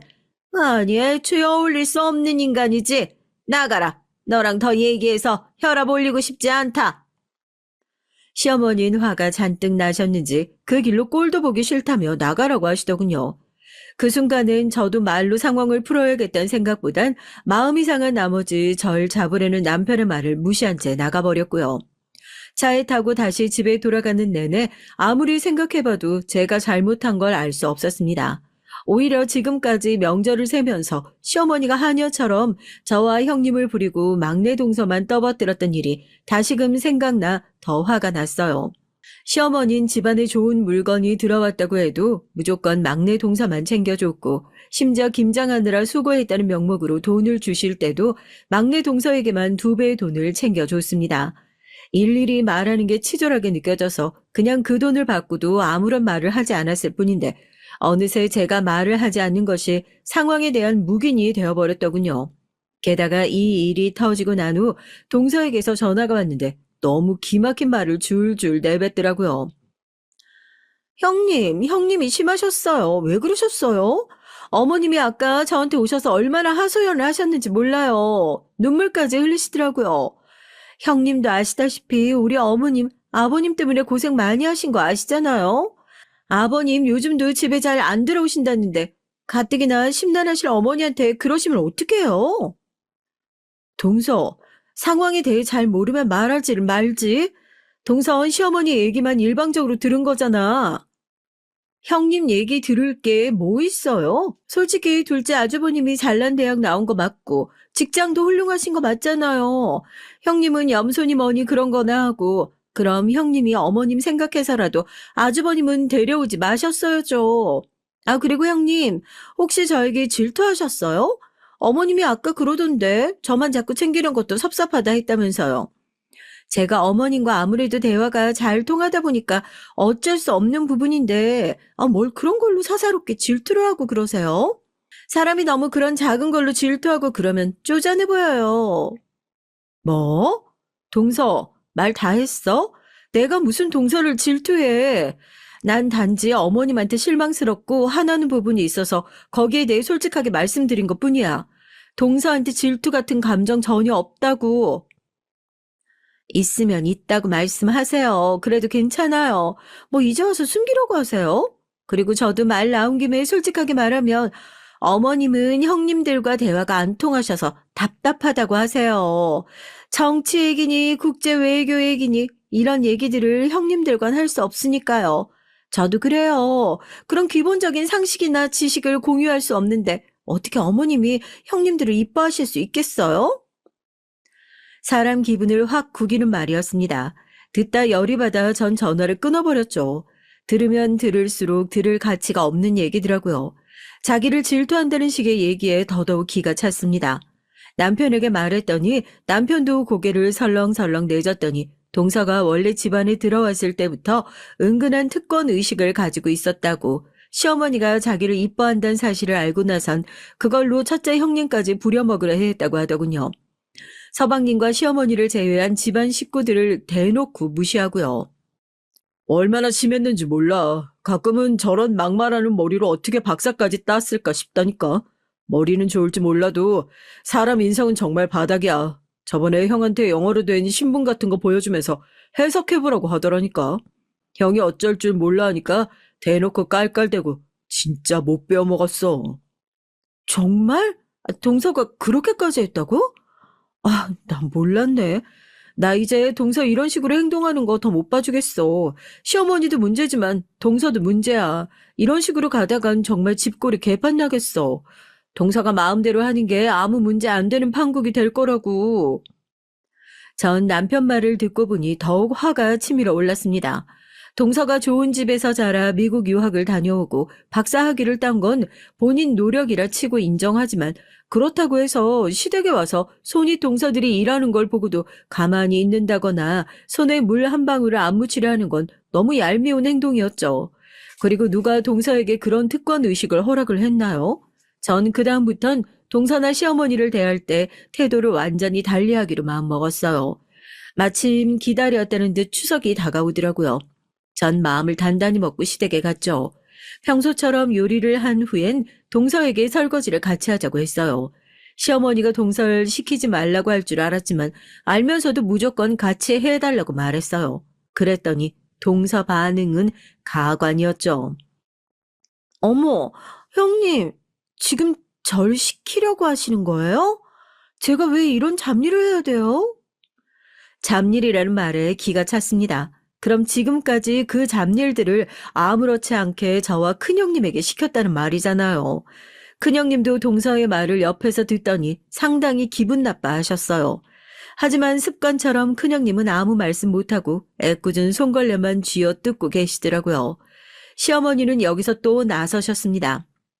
예, 너 지금 누구를 잡는 거냐? 설마 네 동서 잡는 거야? 얘는 귀한 앤데 너 무슨 생각으로 그런 일을 시키려고 드는 거니? 사람이라고 다 같은 사람이 아니야. 돼지도 등급이 있는데 네가 얘랑 같은 등급이라고 설마 그렇게 생각하는 거 아니지? 우리 집안에도 엄연히 신분이 있고 체계가 있다. 그 설거지 같은 잡일은 네가 해. 나랑 대화 통하는 사람은 얘밖에 없으니까 난 우리 둘째 며느리가 필요하고. 아가야 얼른 나와라. 기분 많이 상했지? 네, 어머님. 제 마음 알아주셔서 감사해요. 저 정말 형님 무서워서 못 살겠어요. 아, 진짜 이때 정말 돌아버리는 줄 알았습니다. 역시나 지금껏 가만히 있던 남편도 열받았는지 시어머니한테 나서 할 말을 하더군요. 설거지하는 사람 따로 있고 어지르는 사람 따로 있냐며 지금 자기 와이프 무시하는 거냐면서요. 그러자 시어머니는 사색이 돼서는 망치로 얼굴을 맞은 듯한 표정이 되더군요. 자신이 지금껏 그렇게 손 하나 안 대고 귀하게 키워던 아들인데 그런 아들이 저렇게 꼬박꼬박 할 말 다 하며 제 편 드는 게 그렇게 충격이었나 봐요. 아니, 너는 엄마한테 어떻게 그렇게 그런 말을 할 수가 있니? 아니, 너 장가 갔다고 이제 완전히 저 집 사람 된 거야? 쟤한테 무슨 정신 세뇌라도 당한 거냐고. 그게 아니면 착하고 순하던 네가 어쩜 이럴 수 있어. 아이고, 남편 복 없는 내가 자식 복까지 없을 줄이야. 시어머니의 눈물바람은 그날 밤이 새도록 이어졌습니다. 남편은 옆에서 쩔쩔매고 있었고요. 그 광경을 가만히 바라보고 있는데 너무 우습더라고요. 한편으론 시어머니에게 어쩌지 못하는 남편이 답답하기도 했고요. 게다가 동선 계속해서 제 말이 너무 심하다며 시어머니한테 대든다는 식으로 거드는데 너무 꼴보기 싫더라고요. 저는 어떻게든 남편을 집으로 데려가야겠다는 생각에 일단은 남편의 팔을 붙잡고 일어섰습니다. 그런데 그걸 시어머니가 또 가로막으며 저를 세상에 더 없는 불려시로 몰아가더군요. 너 때문이다, 이년아, 어? 내 아들이 변한 건 다 너 때문이야, 어? 겨우 지방 4년제 대학 졸업해 이상한 사업이나 하는 친정 등이 없고 시집 온 주제에 머리가 비었으면 눈치라도 있든지, 아님 시어머니 모시는 정성이라도 있어야지. 어디 부모와 자식 사이를 갈라놓는 여우짓이나 하고 자빠져 있어? 어머니, 도대체 무슨 말씀을 하시는 거예요? 지금 어머님이 무슨 말씀을 하시는지 어머님 스스로 이해는 가세요? 전 도무지 이해가 안 되는데요. 여보, 참아. 엄마, 그만해요, 엄마도. 우리 늦었으니까 가볼게요. 다음에 얘기해요, 네? 아이고, 아이고, 내가 죽어야지. 괜히 명만 길어 이런 꼴을 본다, 내가. 아이고, 내가 죽어야지. 죽어야지. 곡소리를 내는 시어머니를 더 두고 보다간 제가 더 제명에 못 살 것 같더라고요. 저는 그 길로 빠르게 남편과 함께 나와버렸습니다. 그 뒤로 시어머니는 자기 기분 풀릴 때까진 시댁에 드나들지 말라는 나름의 선포를 하셨고 전 잘 됐다 싶어서 명절이 몇 번 지나가는 동안 시댁에 가지 않았어요. 마음속으로 큰형님이 걸리긴 했는데요. 큰형님한테 전화해서 죄송하다고 말하니 외려 저한테 반가운 소식을 전해 오시더라고요. 아무래도 시댁 스트레스가 너무 심해서 아주버님과 이혼을 생각하고 있다고요. 아주버님은 좋은 분이지만 시어머니를 막아주지 못한다는 면에서 형님은 단단히 마음이 돌아서신 것 같았습니다. 나는 할 만큼 다 했다고 생각해. 동서도 알겠지만 우리 시댁 정말 만만치 않잖아. 동서 빨리 빠져나왔으면 좋겠다. 더 늦기 전에. 형님이 다부진 목소리로 이 말씀을 하시는데 듣는 동안 약간 기분이 묘했어요. 시댁에서 더 이상 구박을 받지 않을 형님을 생각하면 응원해주고 싶고 다행이라는 마음도 드는 한편 한 가정이 해체되는 일이니 좀 그렇더라고요. 또 형님과 아주버님이 이혼 절차를 마치고 나면 이 집의 며느리인 저와 동서 이 두 사람만이 남게 되는 건데 그 부분에 두려움도 있었고요. 그런데 시어머니는 자신 때문에 형님이 이혼을 결심했다는 걸 아시는지 모르는지 여전했습니다. 저한테 가끔 문자로 아직도 반성을 안 했냐 하는 식의 문자를 보내는 걸 보면요. 그리고 그럴수록 남편은 남편대로 자기 엄마에게 실망했다며 걸려오는 전화도 받지 않았어요. 그러다 어느 날 시어머니가 먼저 항복 선언을 해오셨습니다. 그래, 내가 미안해. 그날은 둘째 며느라가 너한테 말이 심했던 것 같기도 하고, 친구들한테 물어보니까 내가 잘못됐다 하더라고. 내가 윗사람인데 체면이 말이 아니었던 것 같다. 시어머니는 자신이 대학 동기들과 함께 모이는 모임을 종종 가지셨는데 그걸 스스로 엘리트 모임이라고 부르곤 했어요. 근데 거기서 조언을 듣고 마음이 바뀌셨나 보더라고요. 민망한지 헛기침을 하며 제게 저런 말을 해오시더군요. 저 역시 가만히 듣고 있다가 그럼 다신 저와 동서를 비교하지 말아달라는 말을 전달했습니다.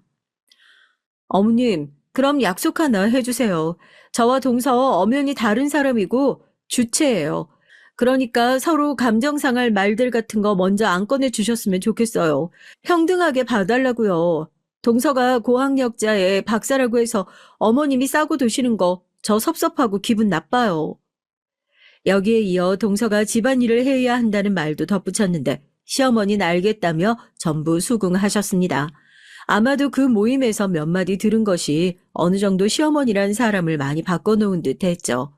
그땐 그렇게 믿었습니다. 그리고 나서 정말 기다렸다는 듯이 일이 벌어졌어요. 전 이 사건으로 동서와 시어머니가 또 다른 방면으로 사람이 아주 우습고 역겹다는 걸 알게 됐네요.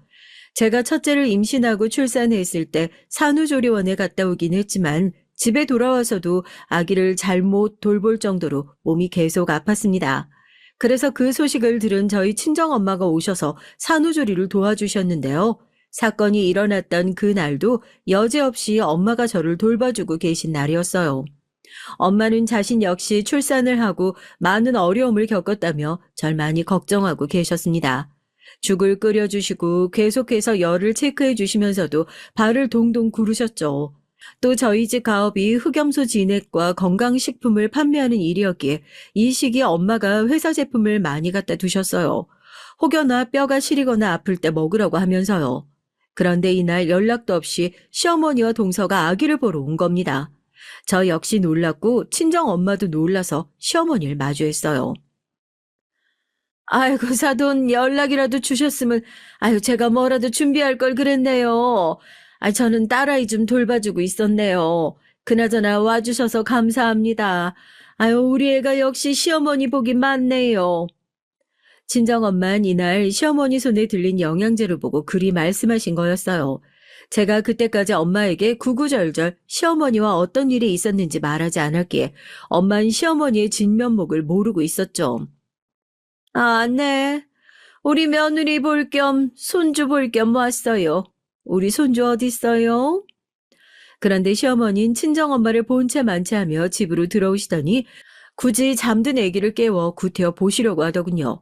겨우 잠든 애를 깨워 올리고 그리고는 아기가 우리 아들을 닮아 예쁘다며 남편을 닮았다는 것만 계속 강조했습니다.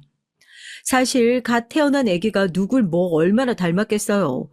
그리고 우리 애는 실제로 커가면서 저를 닮았다는 말을 많이 들었거든요. 그런데도 시어머니는 마치 강박적으로 애는 무조건 남편을 닮아야 한다는 생각으로 굳이 그 말씀을 하시더라고요. 그러고선 정말 기분 나쁜 행동을 하셨는데요. 자기가 여기까지 오느라 무릎이 많이 쑤셨으니 엄마가 저에게 주시려고 들고 온 흑염소 진액을 챙겨가야겠다는 겁니다. 그것도 한두 개가 아니고 전부요. 친정 엄마가 당황해서 사돈에겐 더 넉넉한 양으로 따로 드리겠다고 말씀하셨지만 시어머니는 끝끝내 고집을 부리시더군요. 흑염소 진행 못 먹어 환장한 사람처럼요. 제가 지금 무릎도 쑤시고 여기저기 난리가 아니에요. 우리 며느리가 출산했다고 하니까 이렇게 오긴 했지만 아유 지금도 굉장히 아파요. 비 오는 날만 되면 말도 못한다고요. 아유 그런 어려움이 있으셨군요.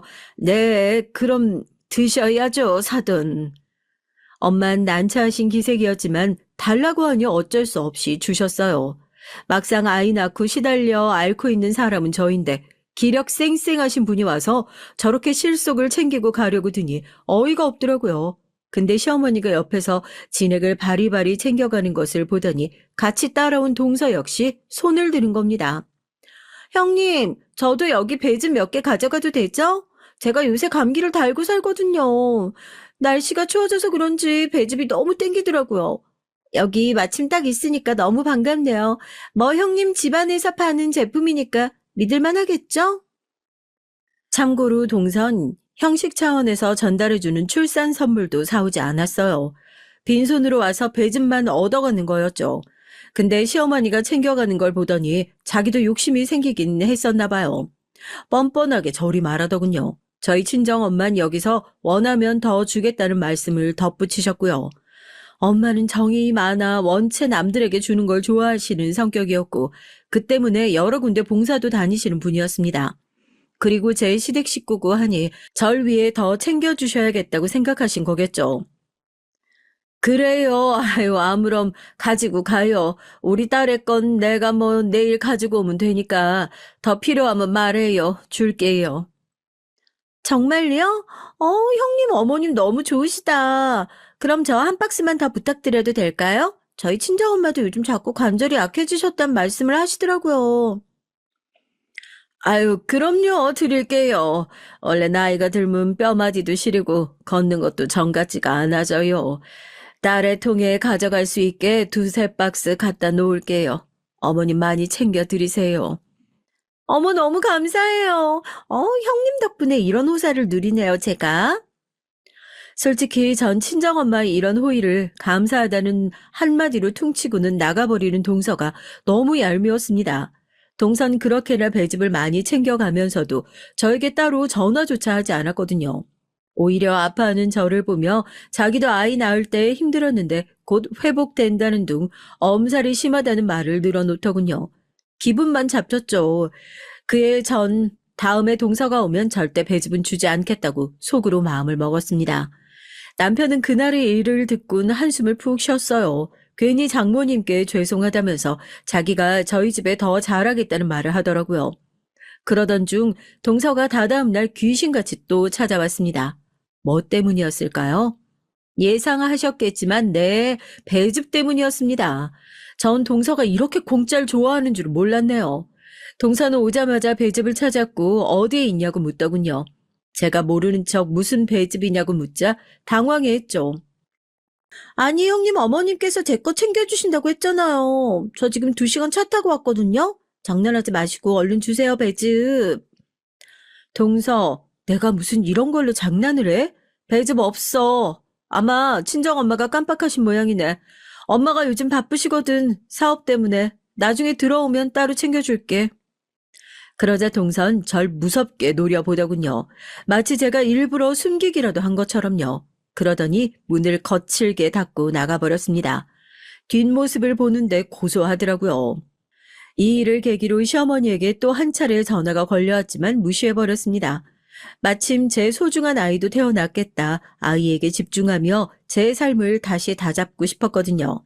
남편 역시 회사에서 한 차례 승진했고 집도 아이를 위해 더 넓은 평수로 가기 위해 준비를 했습니다.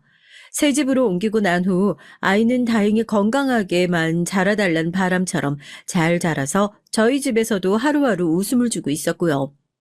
아이 보기가 힘들긴 했지만 그만큼 행복했기에 엄마가 되는 기분을 몸소 체감할 수 있었습니다. 그런데 그렇게 열심히 살던 쯤 친정 엄마에 관한 안 좋은 소식이 들려오고 말았어요. 사실 예상을 하고 있어야 할 일이었지만 육아에 바쁘다는 핑계로 엄마를 못 챙겨드린 것이 화근이었네요. 엄마가 최근 받은 건강검진에서 암이 발견됐다는 소식이었습니다. 친정엄마는 젊었을 적 아버지와 함께 가업을 열심히 운영하시고 누구보다 밤잠 못 주무시고 힘을 쓰셨는데 혹시나 그 스트레스가 암으로 오신 건 아닐까 하는 생각이 들었어요. 딸인 제가 그 모습을 고스란히 지켜보고 있었기에 더 마음이 아팠고요. 저희 집은 딸만 둘인데 언니도 이 소식을 듣더니 눈물바람으로 저에게 와선 엄마가 너무 고생을 해서 그런 것 같다며 한참을 울더군요. 언니도 죄책감을 많이 느끼는 것 같았습니다. 전 일단 되는 대로 좋은 병원에 엄마를 입원시켰고 수술을 받게 해드렸어요. 엄마의 암은 진행이 상당히 된 상태라 그 누구도 생존율을 장담할 수 없었고 그래서 불안했죠. 언니, 우리 엄마 괜찮겠지? 나 어제 너무 걱정돼서 한숨도 못 자고 밤새 엉엉 울었어. 정말 괜찮겠지? 그럼 당연하지 기집애야. 우리 미리 사서 걱정하지 말고 옆에서 기운 나는 말만 해드리자. 엄마 강하신 분이잖아. 알겠어. 언니의 말대로 저희 친정엄만 정말 강한 분이셨습니다. 사업이 한창 잘 되다가 살짝 미끄러져 갈 위기에 처했을 때도 저희 엄마만이 덤덤하게 상황을 헤아리고 해결해 나가셨죠. 엄마가 없었다면 저희 집 가업도 함께 위기였을 거고 종래는 무너졌을지도 몰라요. 그런 엄마니 전 부디 얼른 쾌유하길 엄마가 다시 건강한 모습으로 돌아오길 바라고 바라며 옆에서 지극정성 간호를 했습니다. 그러면서 이때 아이를 돌보는 건 남편이 많이 도와주었는데요. 남편은 당시 이직을 준비하던 중이라 집에서 쉬고 있었는데 엄마가 아프다고 하자 자신이 그럼 아이는 돌볼 테니 신경 쓰지 말고 엄마 병간호에 집중하라고 하더군요. 이 시기 전 남편이 정말 든든했어요. 그리고 남편의 말대로 아이는 걱정하지 않으며 엄마에게만 신경 쓸 수 있었죠. 엄만 자신 때문에 아이를 혼자 두는 거 아니냐며 걱정하셨고요. 아이고, 나 때문에 너 괜히 여기 와서 생고생만 하고 있는 거 아니니? 나 아픈 게 뭐 대수라고 여기까지 와서 병간호하고 있어. 엄마 내 산후조리도 해주고 나 힘들 때 옆에서 가장 많이 챙겨주고 돌봐준 사람이잖아. 근데 내가 엄마한테 이 정도도 못 해줘? 당연히 하는 거니까 그런 걱정일랑 말고 좋은 생각만 해. 나을 생각 같은 거, 알겠지? 그리고 남편이 아이는 집에서 많이 챙겨주고 있어. 그래? 아이고, 우리 사위 든든하네, 든든해. 내가 낳으면 정말 크게 감사의 표시라도 해야겠다. 친정엄마는 아프신 와중에도 남편이 기특하다며 고마워하셨어요. 꼭 나와서 밥이라도 사주고 싶다고 그런 말씀을 하셨죠. 저희 가족이 모두 한데 모여 기도를 한 덕분인지 생존율이 낮던 엄마의 암은 점점 치유가 되기 시작했습니다. 엄마는 항암 치료를 이겨내셨고 더디지만 꾸준히 좋아지는 상태를 보여주셨어요. 저와 언니, 아빤 엄마를 보면서 그저 조마조마한 마음을 덜어낼 수 있었죠. 저도 아이 돌보기에 더 집중할 수 있었고요. 그런데 여기서 이 일이 터진 겁니다. 제겐 왜 그리 많은 삶의 질곡들이 존재했는지, 왜 그래야만 했는지 이해할 수가 없네요. 제가 친정엄마의 간호를 하는 동안 시어머니가 몇 번 저희 집에 드나드셨나 봐요. 남편 밥을 챙겨주러 오신 건데 올 때마다 집안일이며 뭐며 잘 안 되어 있는 모습을 보고 한숨을 푹 쉬었다고 합니다. 그러면서 남편에게 제가 도대체 저희 친정엄마에게 언제까지 매달려야 하냐고 물었다고 하네요. 아니, 솔직히 말해 걔 엄마 아픈 건 나도 안타깝게 생각하지. 나한테 집도 챙겨준 양반인데. 근데 아니 그렇다고 해서 며느리가 굳이 병문안도 아니고 매일 거기 병실에 틀어박혀서 효녀 심청 노릇을 한다는 게 말이나 되니? 그것도 남편 밥이며 살림이며 다 내팽개치고 나는 이해가 안 된다. 우리 땐 상상도 못할 일이었다고. 예, 너 걔한테 전화해서 당장 집에 들어오라고 해라. 안 그러면 이혼이라고 똑부러지게 말을 하라고. 엄마, 어떻게 그래요? 장모님이 얼마나 저한테 잘해주셨는데. 엄마 장모님 지금 정말 심각하시대요. 그냥 와이프랑 시간 갖게 두세요. 제발요. 전처럼 괜히 갈등 일으키고 그러지 마시고요. 아니, 그게 말이 되는 소리니? 나는 그렇게 못해. 며느리는 엄연히 출가 외인인데 당사자가 그걸 모르고 있으면 안 됐지. 그 끝에 시어머니는 직접 저에게 전화를 거셨고 헐레벌떡 택시를 타고 집에 도착했을 땐 소파 위 엄한 표정으로 앉아있는 시어머니를 볼 수 있었습니다. 낮이었던지라 아이는 학교에 갔고 남편은 없었네요. 어머님 무슨 일 있으세요? 네 엄마 병수발 얼마나 더 할 거니? 네? 얼마나 더 할 거냐뇨? 엄마 나으시기 전까지 저랑 언니랑 번갈아 가며 할 생각인데요. 뭐? 아니, 넌 그럼 자식이고 남편이고 다 내팽개치고 거기에만 매달릴 작정이라고? 네가 정신이 있는 애야, 없는 애야. 막말로 네 엄마가 살아있을 거란 보장도 없는데 못하러 그러냐고. 소득도 없는 짓 그만하고 집에 들어와 앉아라. 다시 내 아들 밥도 잘 챙기고 아내인 네 노릇을 하란 말이야. 시어머니의 막말은 충분히 지금까지 들었다고 생각했지만 이건 정말 도가 지나쳤어요. 전 더 이상 참을 수 없었고 여기서 소리를 지르고야 말았습니다. 얼마나 화가 났는지 말 한마디 한마디 뱉으면서 목소리가 저절로 떨리더라고요. 뭐라고 했어요? 다시 말해보세요. 우리 엄마가 뭐 어떻게 될 거라고요? 말이면 단줄하세요? 뱉으면 말인 줄 아냐고요. 박사시고 교수시면 뭐 하나요? 이렇게 무식한 소리만 하시는데 그것도 손이 사람이 이게 지금 어디서?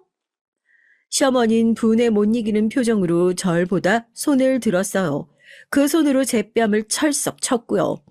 저도 여기서 가만히 있고 싶지 않아 뺨을 맞자마자 바로 경찰에 신고를 하겠다고 나섰고 집안은 그렇게 완전히 개판이 됐습니다. 제가 경찰에 신고하겠다고 전화기를 들자 시어머니는 저를 가로막았고 그 사이에서 한바탕 몸싸움이 일어났죠. 시어머니는 제 머리채를 잡았고 머리칼이 우두둑 뜯기는 기분이 들었습니다. 그리고 때마침 남편이 들어왔어요. 잠깐 슈퍼에 갔던 남편은 들어오자마자 너무 놀라서 저와 시어머니를 뜯어 말리기 시작했죠. 무슨 일이야? 아니, 엄마, 이 사람 머리채를 왜 잡고 있는 거예요? 좀 놔요. 참, 엄마. 네, 오늘 이년 버릇을 당장 고쳐놓을 거야.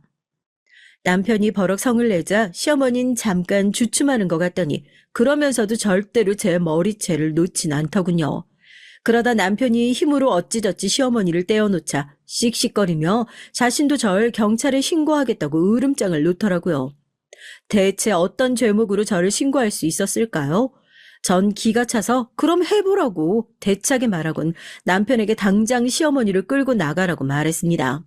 한바탕 소란이 일어나고 난 후 전 집안에 가만히 앉아 이 사태를 되짚어보고 있었는데요. 제가 정말 계속해서 이 사람과 살아야 할지 모르겠더군요. 결혼이 집안과 집안의 결합이라는 말이 피부로 와닿았고요. 시어머니의 말과 행동 중 그 어느 것도 이해되는 게 없었습니다. 너무 화가 나고 속상해서 그런지 눈물이 줄줄 흐르더군요. 때마침 언니에게 전화가 걸려왔고 전 언니에게 엉엉 울며 지금 있었던 일을 다 털어놓게 됐어요. 언니, 나 정말 우리 시어머니 때문에 못 살겠어. 그냥 이혼하고 다 때려치우고 싶어. 지금 우리 애 학교 갈 시간이어서 다행이지. 애가 봤으면 무슨 생각을 했겠어. 정말 내가 해서는 안 될 결혼을 한 것 같아. 니네 시어머니 그럴 줄 알았다니까. 세상에 아니 그런 시어머니가 어딨니? 내가 다 기가 찬다. 너 일단 우리 집으로 와. 짐 싸서 애기만 데리고 이쪽으로, 어? 친정 언니는 제가 우는 게 속상했던지 짐을 싸가지고 집으로 오라고 했고 전 당분간 아이와 함께 지내게 됐어요. 언니네에서 며칠 지내면서 이혼을 할지 안 할지 진지하게 생각도 해보기로 했고요. 근데 제가 이혼할 기세로 언니네 집에 있자 남편 쪽이 안달이 나기 시작했더라고요. 남편은 정말 이대로 이혼할 건 아니지 않냐며 매일 언니네 쪽으로 와서 저를 설득했습니다. 미안하다고 사죄하기도 했고요. 당시 엄마도 언니네에 있었는데 엄마도 속상했는지 남편에게 호된 꾸지람을 하시더라고요. 나는 자네한테 단 한마디도 싫은 소리 한 게 없네. 그렇게 하는 게 내 딸 위해서라고 생각했으니까. 아니 근데 어쩜 이런 일이 생기게 할 수 있나? 나는 내 딸 시어머니한테 뺨을 맞을 거라곤 꿈에도 생각해 본 적이 없어. 정말 너무 속상하네. 죄송합니다, 장모님. 남편이야 계속해서 죄송하다는 말을 주워거렸죠. 그러다 제가 집으로 돌아간 계긴 아이 때문이었습니다. 아이가 계속 남편과 있는 그 집으로 돌아가고 싶다고 보챈 것이었어요. 아이를 생각하면 아직은 결혼 상태를 유지해야 아이한테 더 좋을 거라는 생각이 들었죠. 남편이 아이 보육을 잘 해주기도 했고, 그래서 아이가 남편을 잘 따르고 좋아했거든요. 엄마나 아빠랑 같이 있고 싶은데 라는 말을 하루에도 12번씩 하니 머리가 깨질 듯 아프다가도 마음이 다시 결혼을 유지하는 쪽으로 기울어져 버렸어요. 대신 남편에게 약속을 받아내야 했죠. 당신 그럼 나랑 약속 하나 하자. 당신도 나도 우리 섬으로 내려가. 어머님이 함부로 우리 집 못 오시게 먼 곳으로 가자고. 당신 예전부터 제주도에 살고 싶어 했잖아. 나도 그렇고. 우리 거기서 자리 잡고 살아보자. 제주도? 제주도면 너무 멀지 않아? 우리 먹고 살게 해도. 나도 내가 왜 이러는지 모르겠지만 그냥 지금은 어디로든 떠나고 싶어.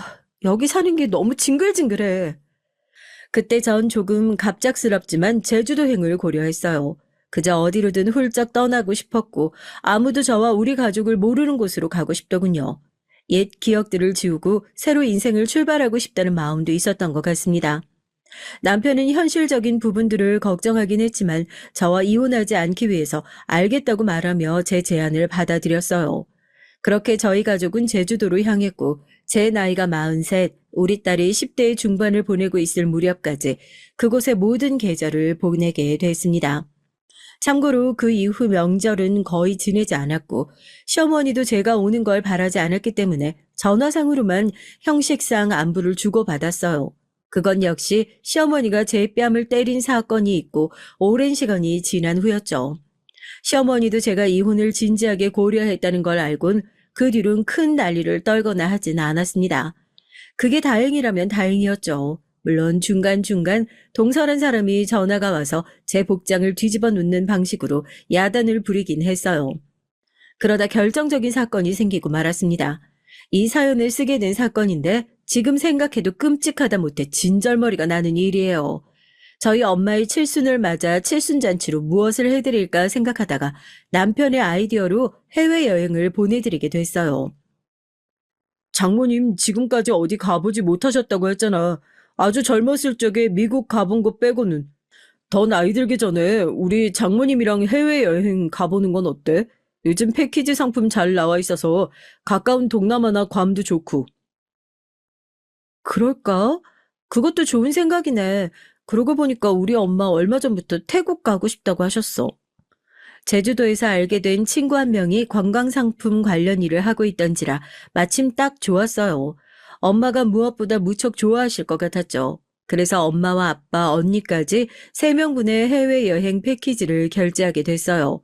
그런데 엄마가 해외로 떠난 후 얼마 안 되어 시어머니가 오랜만에 전화가 와선 갑자기 제주도로 오시겠다고 하는 겁니다. 당황스럽긴 했지만 일단 전 알겠다고 하고 시어머니가 오시기로 한 날 딸아이를 학교에 보내고 나서 제가 관리하는 사업에 관한 업무를 처리하고 있었죠. 당시 전 제주도에 내려와 가업을 이어가고 있었는데 그중에서도 온라인으로 판매하는 부분을 도맡아 하고 있었어요. 저희 사업은 온라인 쪽으로 아주 잘 풀리고 있었고 그랬기에 남편도 저희 집 사업을 같이 하게 됐습니다. 시어머니에게 말하면 괜히 난리가 날까 싶어 따로 말하진 않았지만 어찌됐든 제주도에 와서 남편은 저희 집 가업에 기대어 살고 있었던 것이죠. 그런데 이게 화근이 될 줄은 몰랐네요. 알았다면 진작에 말을 했을 텐데요. 시어머니는 도착하자마자 먼 곳에서부터 비행기 타고 오느라 힘들었다며 오자마자 저에게 온갖 짜증을 내기 시작했습니다. 전 오랜만에 보는 시어머니기도 하고 어색하여 일부러 바쁘게 몸을 움직여 차도 내놓고 간식도 만들었고요. 근데 시어머니가 제가 만든 쿠키를 가만히 보더니 갑자기 그걸 바닥에 내팽개치더라고요. 순간 제가 잘못 봤나 싶었습니다. 너 아주 호사를 누리고 산다. 나 피해 여기로 와서 내 아들 잡고 사니까 좋든? 그게 무슨 말씀이세요? 바로 본론 들어가자. 너, 네 엄마 칠순 기념으로 해외여행 보냈다며? 내 아들 돈으로 그딴 호사 누리려고 해? 아이고, 모녀가 세트로 진상이네. 내 아들 갈수록 말라가는 것도 보기 안쓰러워 죽겠는데, 뭐? 암 걸렸던 노인네를 언제 죽을지 모르는 노인네를 해외여행까지 보내? 네가 제정신이냐? 어머님, 말씀 가려하세요. 언제 남편 돈으로 저희 엄마 해외여행 보냈다고 했어요? 제 돈으로 한 거예요. 말이 되는 소리를 해, 말이 되는 소리를. 네가 돈이 어딨어? 어머니는 역시나 남편이 우직하게 일을 한다고 생각하고 있었고 제가 그 돈으로 해외여행을 보내드렸다 생각하더라고요. 정말 웃겼습니다. 남편이 제주도에서 일을 하면 무슨 일을 할 수 있을까요? 제가 지나가는 말로 시어머니에게 저희 집 가업의 규모가 크다는 말을 몇 번 한 적이 있었는데 그걸 어떻게 저리 새카맣게 기억 못하고 추측조차 못할 수 있던 걸까요? 전 기가 차 소리나게 웃었습니다. 더 이상 상대하고 싶지 않더라고요. 갑자기 시어머니와 전에 있었던 일도 생각나고 더 실랑이하다간 제 정신건강에 문제가 생길 것 같았어요. 그래서 남편을 부르던 차에 남편이 들어왔고요. 기가 막힌 타이밍이었습니다. 시어머니 못된 그 손버릇을 고치지 못했는지 제가 눈 똑바로 뜨고 제 돈으로 계속 해외여행을 보냈다고 하자 거짓말한다며 또 손을 지켜 들었거든요. 거짓말 좀 하지 마. 네 친정 집구석에 돈 나올 구멍이 어디 있다고? 무슨 돈이 있다고 허세를 떨어? 너 그런 거짓말하면 지옥 가 이년아. 시어머니는 거짓말을 한다는 요령으로 제 뺨에 손을 또 올렸습니다. 이것으로 두 번째였어요. 저는 더 봐줄 의향이 없었습니다. 그래서 저 역시 손을 들었고 이때 남편이 들어왔어요. 엄마, 그러지 좀 마, 제발. 나 와이프 도움받아 사는 거란 말이야. 아니, 우리 아들, 그게 무슨 말이야? 나 우리 와이프 가업하는 거 돕고 있다고. 그게 우리 집 유일한 생계 구멍인데 엄마 자꾸 왜 그러는 거야?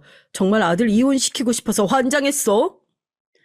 남편의 폭로에 시어머니 얼굴은 보기 좋게 시퍼래졌습니다. 믿기지가 않는지 정말이냐고 계속 묻더라고요. 그 얼떨떨한 얼굴이 참으로 보기 좋았네요. 남편은 나중엔 말을 하다 울면서 제발 그만 좀 하라고 애원조로 말했어요. 엄마가 자기 결혼 생활을 망치고 있다고 이런 식으로 모자 관계를 이어가야 한다면 자기는 엄마와 영 끊고 편하게 살고 싶다는 말까지 하더라고요. 남편의 진심이 묻어나오는 말에 저 또한 울컥했습니다. 남편 역시 그간 자기 엄마 때문에 꽤나 스트레스가 심했던 모양이었어요. 남편이 그런 말까지 내뱉고 나니 순식간에 분위긴 차분해졌습니다. 시어머니는 잠깐 골똘히 뭔가를 생각하는 표정이더니 다리가 휘청인다며 잠깐 소파에 앉았어요. 그리고선 처량하게 저를 올려다보는데 하고 싶은 말이 엿보였습니다. 애미야, 내가 많이 너를 못 살게 굴었지? 그래, 내가 잘못이다. 나 때문에 나는 네 가업이 그렇게 큰지도 몰랐고 그것도 모르고 내가 말 실수를 했네. 아주 큰 실수를 했어. 미안하다. 시어머니는 그 한마디를 남기곤 똑같이 처량하게 일어나 비틀거리며 집 밖으로 나갔습니다. 솔직히 마음 같아선 뒤돌아가는 시어머니의 뒷모습에 침이라도 뱉어주고 싶었지만 그러진 않았어요. 다만 시어머니가 걸어오는 전화엔 다소 확실한 태도로 차단해버렸죠. 네, 어머님. 제 뺨 때린 건 절대 용서할 수 없고요. 그러니까 사과든 뭐든 하지 마세요. 받아줄 마음 없으니까요. 아, 아드님이요? 아드님과는 계속 살지 어떻게 할지 생각 중이네요. 시어머니는 제 반응에 무척 안절부절하며 미안하다는 말만 계속 되풀이하고 있어요. 요즘 저와 시어머니의 관계는 그러하네요. 아마 제가 시어머니를 평생 용서할 일은 없을 겁니다. 미워하는 마음은 독이 든 성배와 같다고 하는데 글쎄요, 사람에 따라 다르지 않을까요? 남편은 시어머니와 평생 안 보고 살겠다 했고 전 그 말을 떠나 남편과 앞으로 어떻게 할지, 이혼을 할지 말지 생각 중입니다. 여러분은 어떻게 생각하시나요?